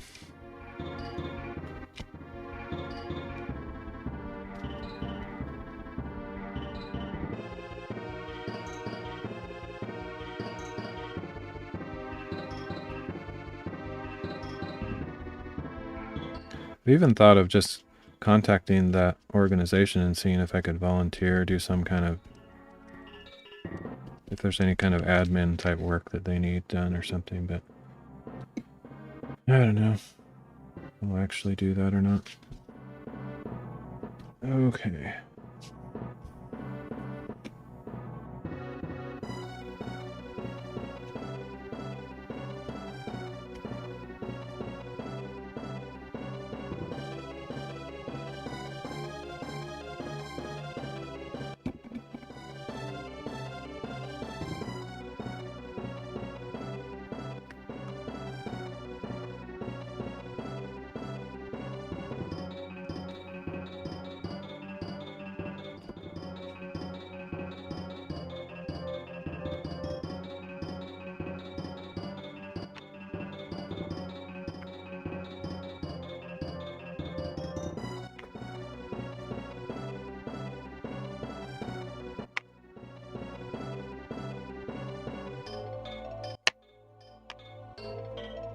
Cut that a little bit too tall, but it's not going to matter. I'll just fold it over the edge, should be fine.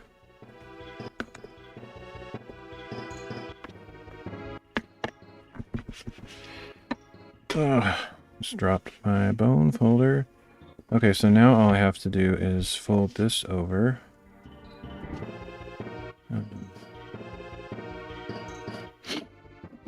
Shouldn't be a problem. Make a couple slits in it. I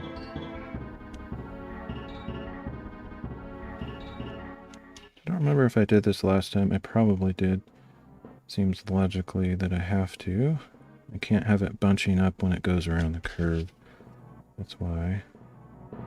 I probably did this last time. I should probably measure out where those little slots are, but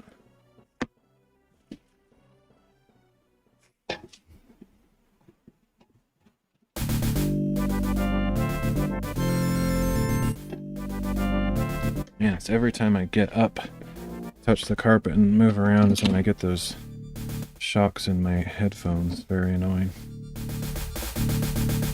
Okay, let's see. I can't remember if I think I normally do the long edges first, so I'm going to do that first. Okay.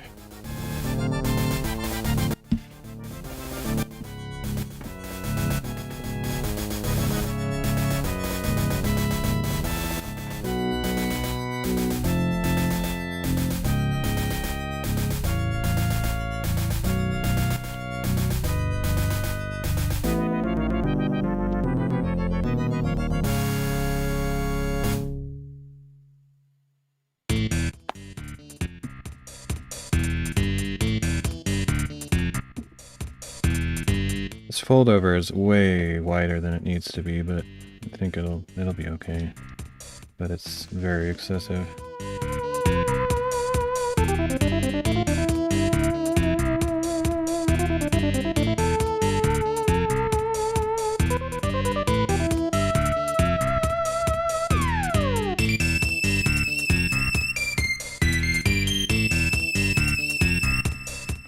I think 1/2 inch is probably optimal. I think that's what I've done in the past. It's been so long I wasn't sure, and I didn't want to make it like not enough of a fold over because this book board that I'm using is way thicker than, it's like double thickness to what I normally use, so I wanted to make sure that it folded over adequately. But I think I went a little bit overboard on this board or fabric. It doesn't need to be this big of a fold over for sure.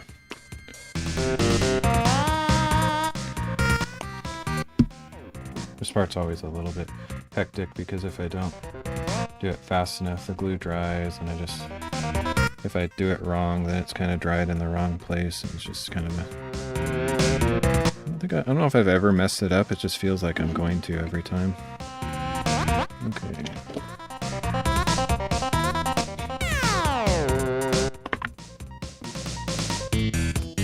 Used to have kind of a trick to this, but I'm just going to try the old-fashioned bend it up that way. I think that works fine.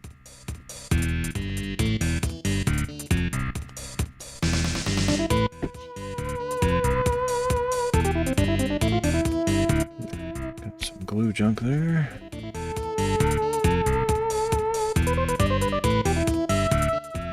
It's just always hard to get this to stick. It just doesn't want to stick.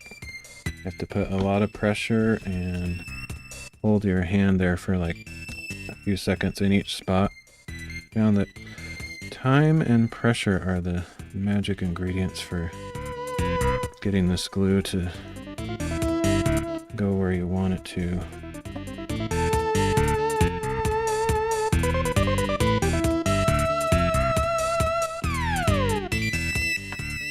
So I'm kind of glad I went overboard on the border.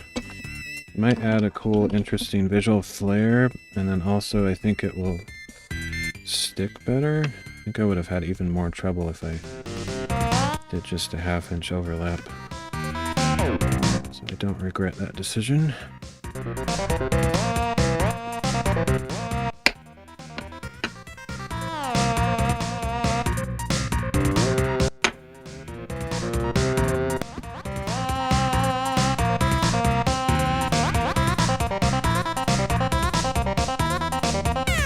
Getting this part in the spine, getting it to stick is always the hardest part. It's always the most stressful because it just doesn't want to stay in position for some reason.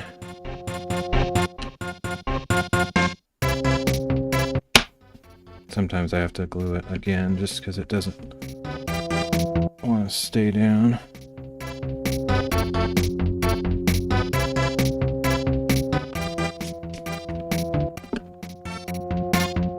Man, I hope I'm not forgetting something. I just feel like I'm out of practice and I might have forgotten a very important step. Alright, I have to head out. Keep you updated on the BSP print, my Bible cover, and thanks again for watching some of my older streams. Your blessing on all platforms. God be with you. Hey, thanks, man. Thanks for saying an encouraging word, and I always need an encouraging word here and there, so I appreciate it. You're a blessing as well, and I've been praying for you. Like, whenever I see you streaming and I'm lurking, I'm usually praying for you that God would use you and that you would be blessed as well. Thank you. Have a good week.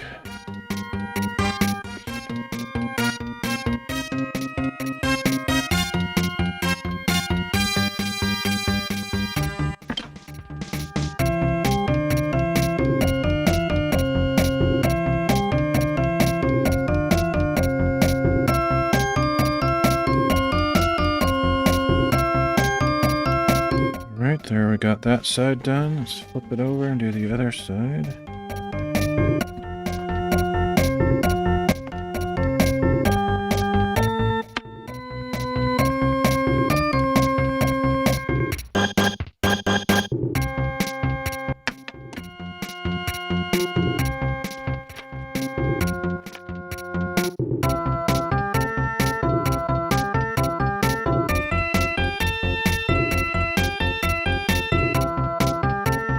is going to be drying out in this shot glass very shortly, so I need to get this done ASAP.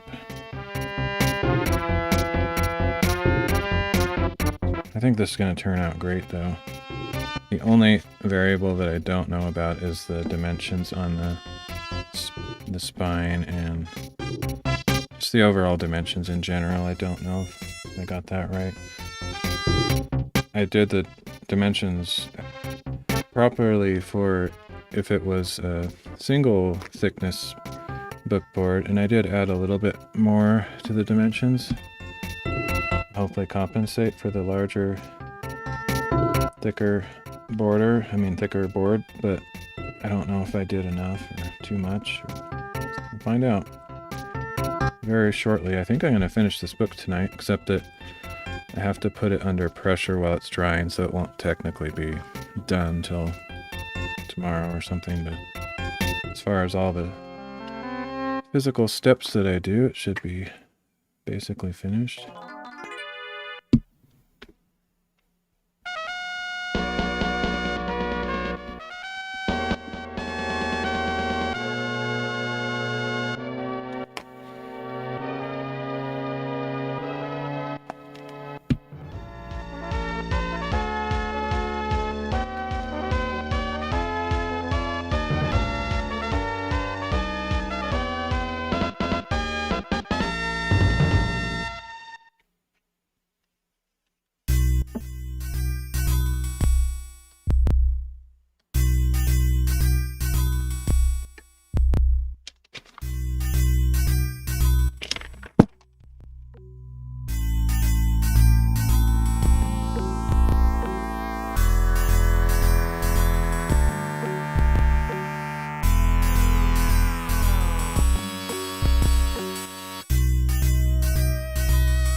Why that's not sticking on the end there? Or is it, maybe it's just an illusion. I think it might be an optical illusion. It's like this blue part that looks like it's sticking up, but I think it's just the color of that. It looks like it's has a shadow under it.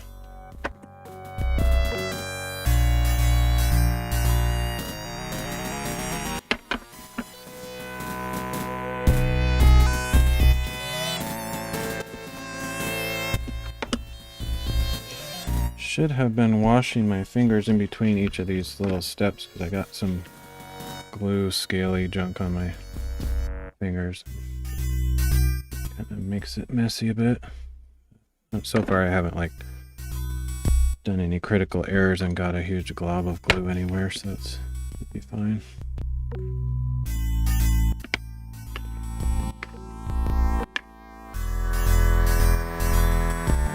Oops.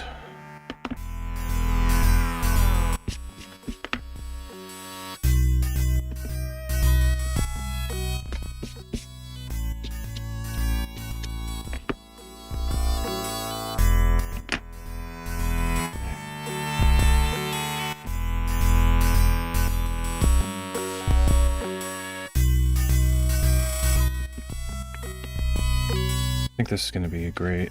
I'm actually pretty pleased with what I'm seeing so far. I think it'll turn out really well. Never know until right at the end how things are gonna turn out.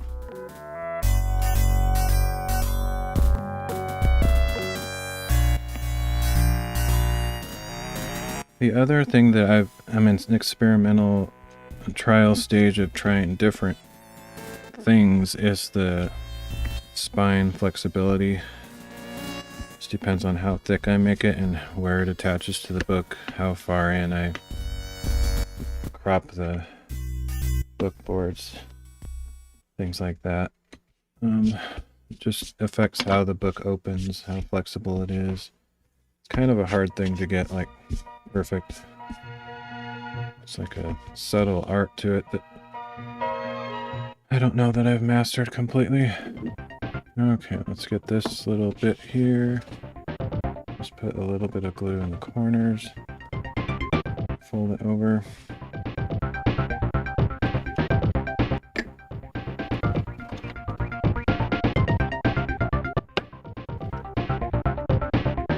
Should have at all times like a paper towel, which I did think to get one, so I have one right here.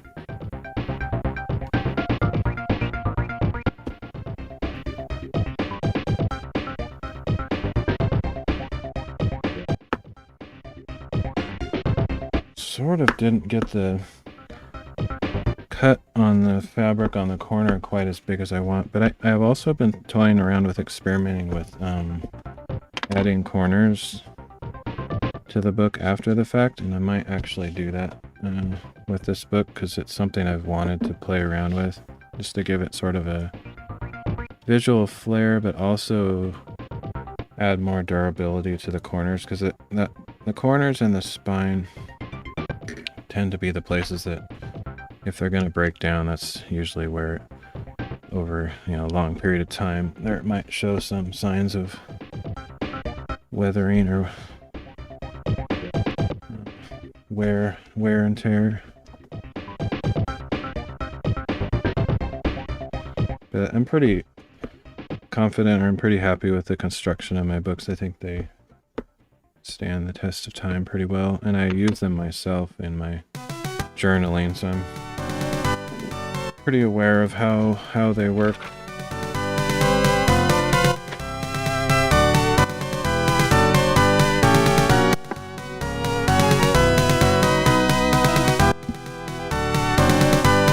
Cut a little bit off of that just to make it sure it's not going to overlap.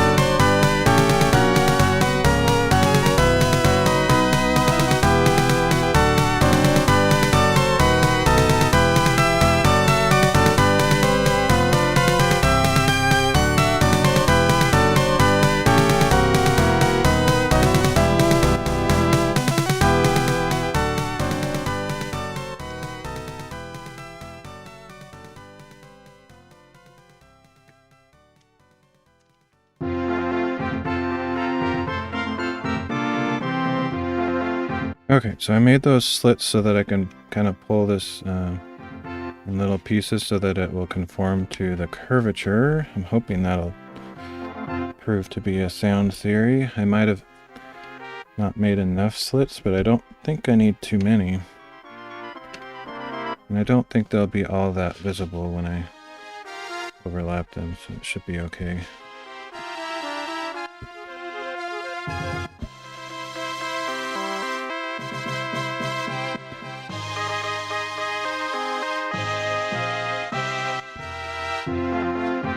If I didn't make those cuts in the end there, though, it would have bunched up when I folded it over the curve, so I think that was the right thing to do.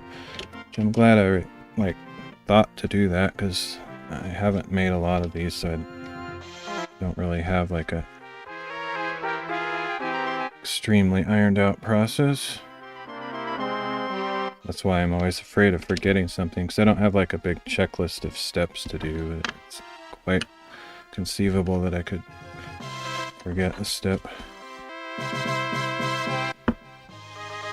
So far, I don't think I've forgotten anything. There's going to be a little bit of texture underneath the end sheets or end papers that you'll be able to see. And that's always the case. There's always a little bit of bumps and texture going on there. But it should be fairly minimal.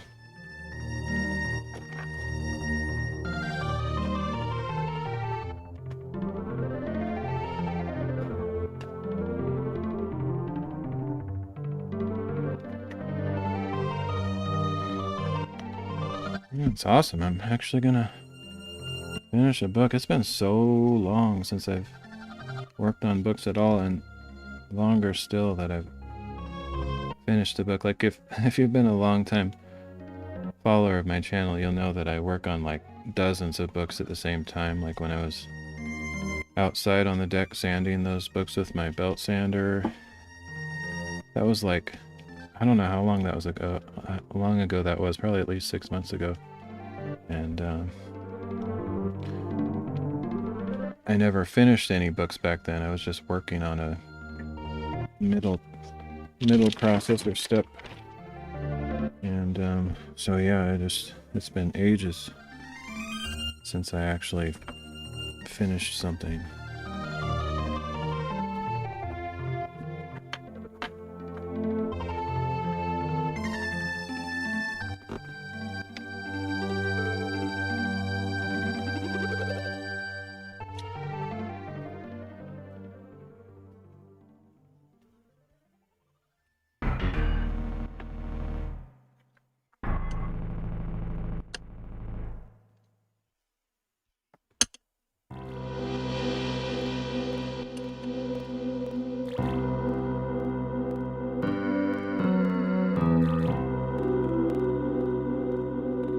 All the little glue blobs off of my hands, off the book. I think we're good. Look at that.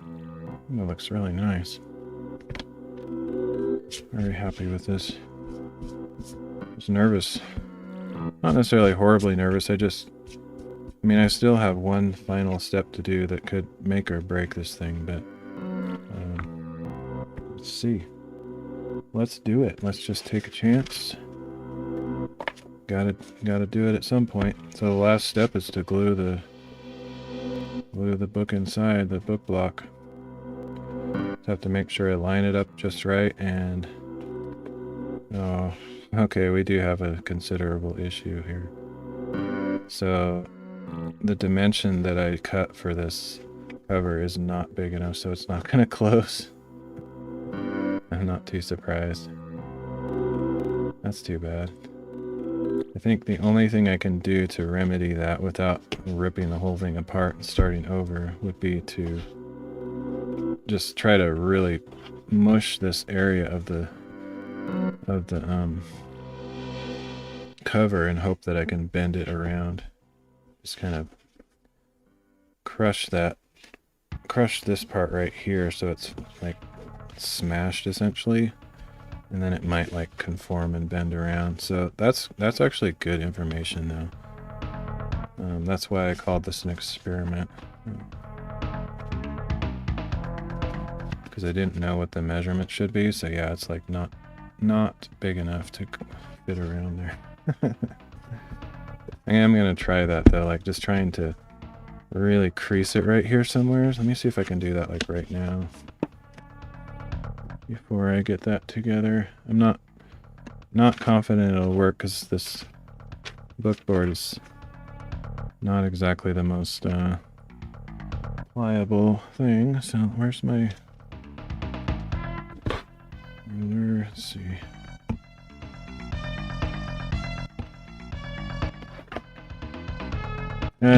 I knew it was too good to be true that it would just all come together how I hoped, but we'll still see if we can salvage this operation here.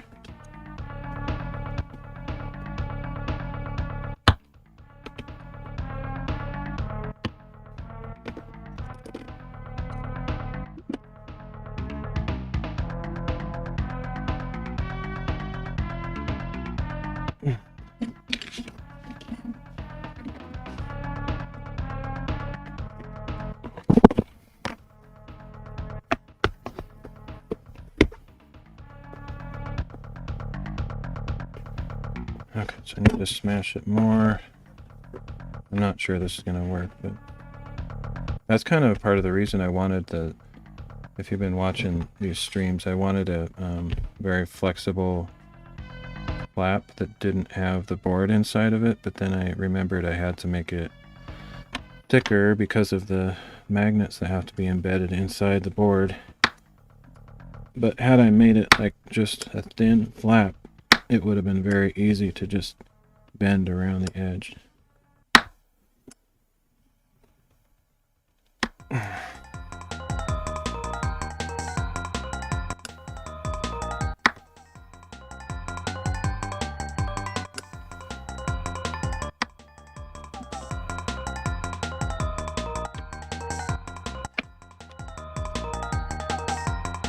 Need to finish this quickly though, because it I want to get it under, like, all assembled and then be able to press it, book press overnight. See, I'm gonna have to do quite a bit of bending on this to get it to do what I want.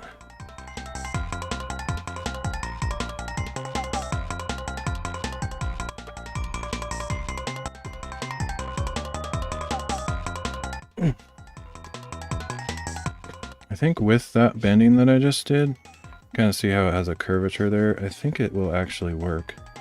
Like, I salvaged it by doing that. It's not going to be a perfect fit like I would have liked, but I think that was a good compromise there. Gotta kind of do these little emergency operations to try to get things to work. I think that's gonna work. I think it'll be acceptable. Seems to close. That's great. Whew, I think I dodged a bullet. But what that tells me is next time I need to add quite a bit to that spine dimension. So let's get this glued up so I can put it under pressure and be done with it. Okay, so I need a couple of these.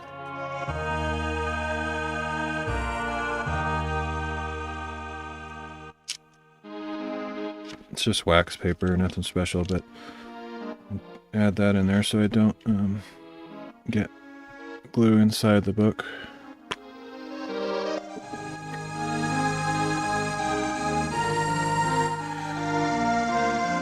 This is the step that would be a little bit easier with not straight PVA. Like if I had the methyl cellulose mix, it would actually work a little bit better, but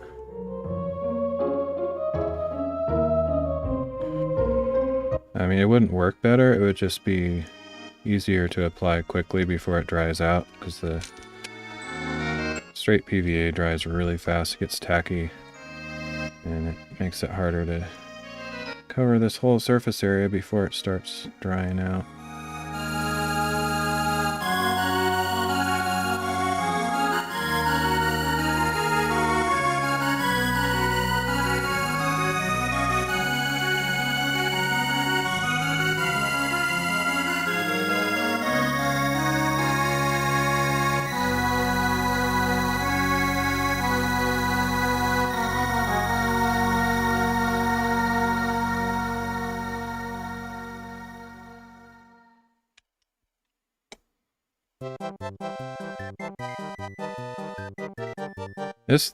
This music right here is the kind that just makes me like, I should play a game.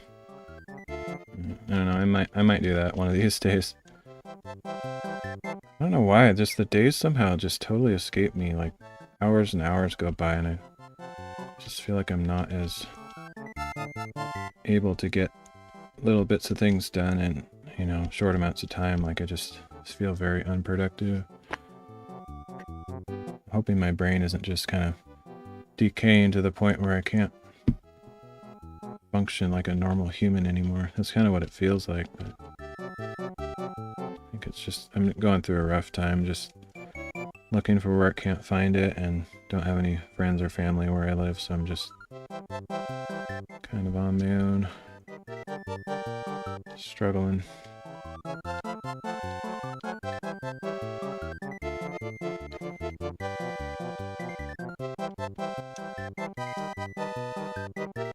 I don't like to say that to like get sympathy or woe is me. It's more just like I'm a pretty honest, open book kind of guy, and since I'm eventually possibly going to read my journal on stream, like, you may as well, anybody who's part of my channel or whatever, may as well just get used to it, because that's just kind of the way I express myself. I like to just tell it how it is, what's going on, kind of a vlog style thing, and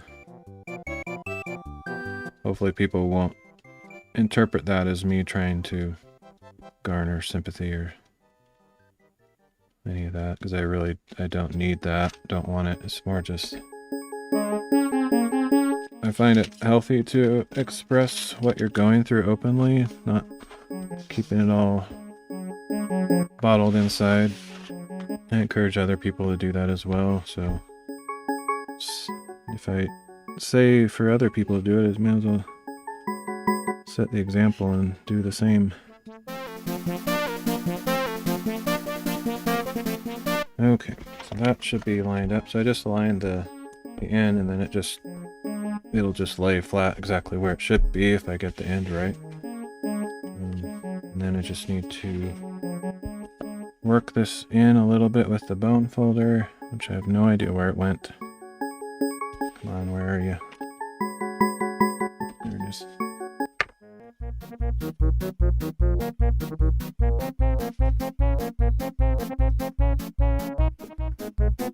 Actually, I don't think there'll be really any texture showing through, not anything significant.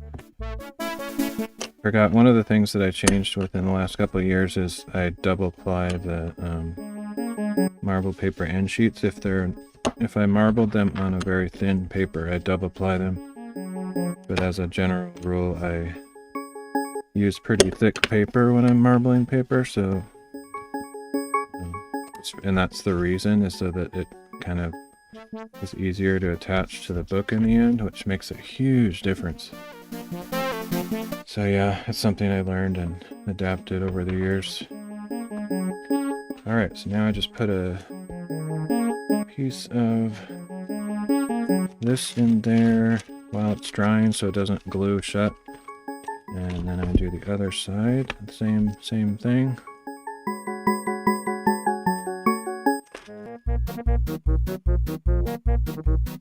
Hope I'm not gluing this on backward or something. Sometimes I do really weird things when I'm just brain dead or whatever. It's weird because I'm a night owl and I do my best work and spiritual activity and mental, but sometimes my brain is, even though I'm more receptive to spiritual things and personal thoughts and growth at night, I also tend to sort of be not as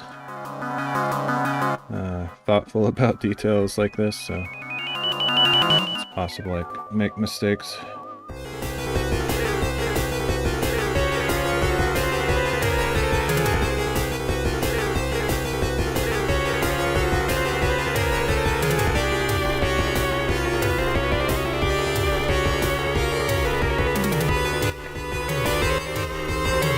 I'm excited to finish this, and I'm also excited that I had that little hiccup with the dimensions, because I should be able to make an adaptive measurement for the next book just based on how much more space I needed to overlap. Just add that to the dimension of the flap gap.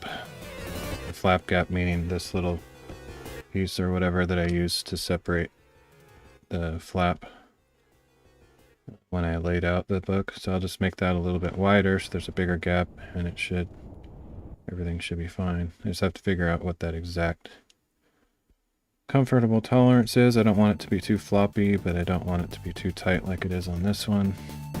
It's probably quite a bit though. I'd probably add almost half a centimeter or thereabouts to get it to work right.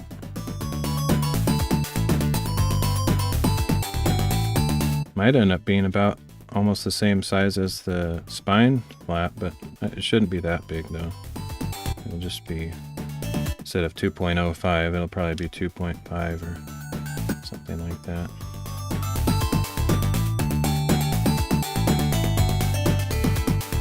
Thing that I haven't really figured out too is if I need to adjust the measurement at all based on the the book board width.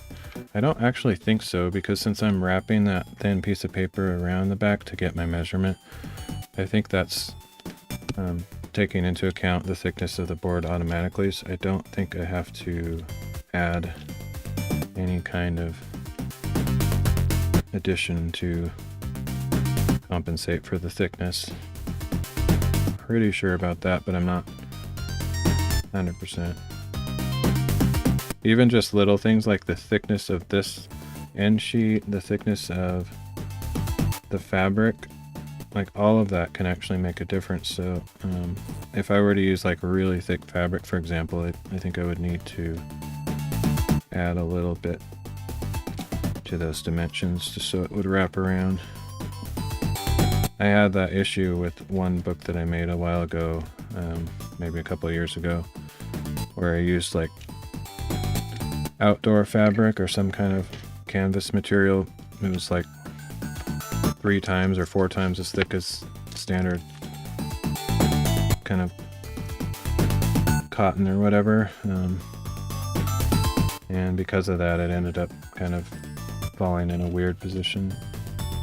And I think I did some emergency surgery, if I remember right, on the book. I like cut off the cover and just like panically, and just I did some weird adaptation that I've never done before, never done since. But it actually ended up being a pretty nice book in the end. It had a 2-tone effect where I cut out the spine because it was way too short, and then I added a spine material that overlapped the 2 sides, and it looked pretty nice actually. I don't know if I could find that to show. I could probably find it. I think I know where it is. If I remember, I'll show that at the end of the stream or after I'm done with this. Probably forget though.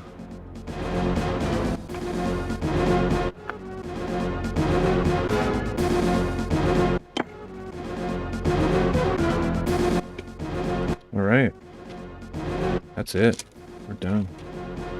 Now I just have to get my book press. Put this under pressure overnight. Fold it up like that so that it puts pressure on the flap as well when it's drying.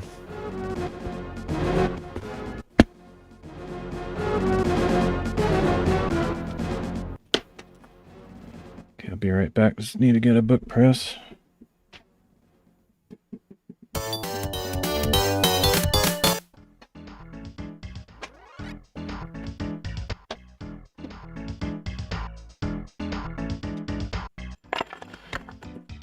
I have like 30 or 40 of these, so if I was working on a ton of books, I can do them all.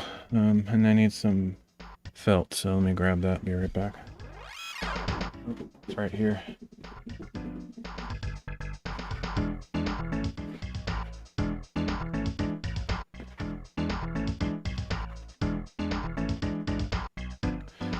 So I cut these big sheets of felt to wrap around books when they're drying.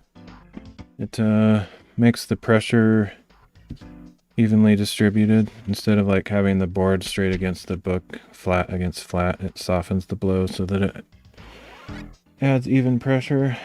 So take 2 or 3 of these sheets.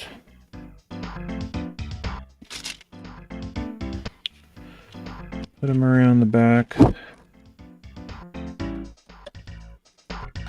Wrap this up and then flip them over, and then it'll add fairly even pressure to the back and front, including that flap area.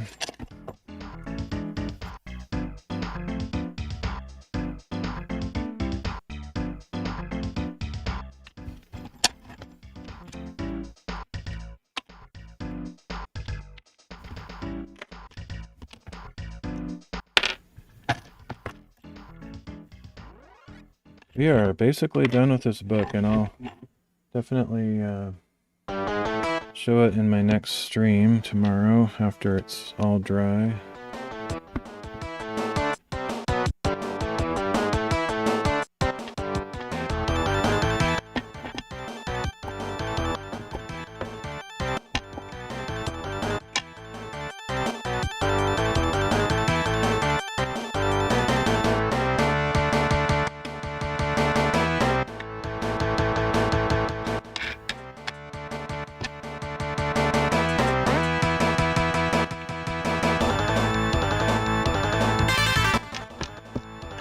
I made all these book presses, of course. They're just standard plywood. I cut them all to the same size, put the holes pretty much in the same spot, and so I can kind of mix and match the boards.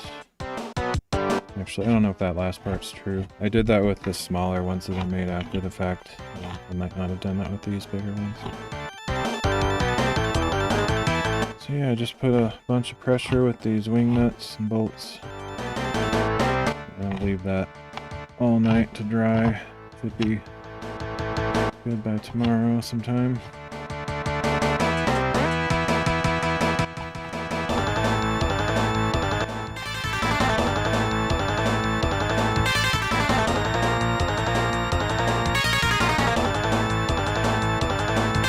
Go grab that book I was talking about that I had to do emergency surgery on. Then I need to like end the stream and go wash this brush and this shot glass before the glue gets all globbed on the brush and stuff. So just a second, I'll go grab that book.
Alright, so here's that book that I made a year or two ago.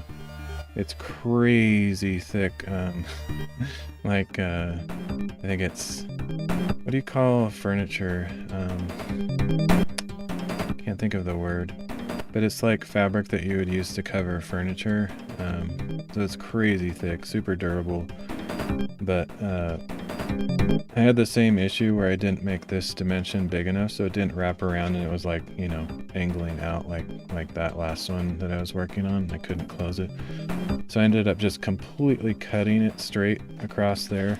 And I ended up gluing and binding that black material that covers the spine. It's kind of hard to see because it's a bit dark, but that's a little bit better. So you can see that it has a different fabric in the spine than here, and so you can see that it's kind of two-toned there, and that's how I made the spine wider, because it was so much shorter than it needed to be. But that's how I got it to come around to the front, and I think it looks pretty nice with the two tones. It's really flexible too, because I made the spine of that flap pretty thin, so it closes pretty nicely. Turned out pretty good, I think. And that's one that I've actually filled with, you know, my writing and stuff. I've filled quite a few journals over the years. Anyway, I think I'm gonna head out. Thanks to anybody that might have been lurking or watching this replay later. Yep, so I will get back to my regular Bible reading and whatever else I do. I'm going to try to keep doing these bookbinding streams, especially now that I can figure out what the dimensions should be for my next book. Should be able to figure that out and get a better result next time. Yeah, and I'll show this book tomorrow on maybe on my Bible reading stream, or if I do another bookbinding stream, I'll save it for that, but never know what I'm going to do. Don't have a schedule or a plan, so anyway, thanks again. I will see you all next time.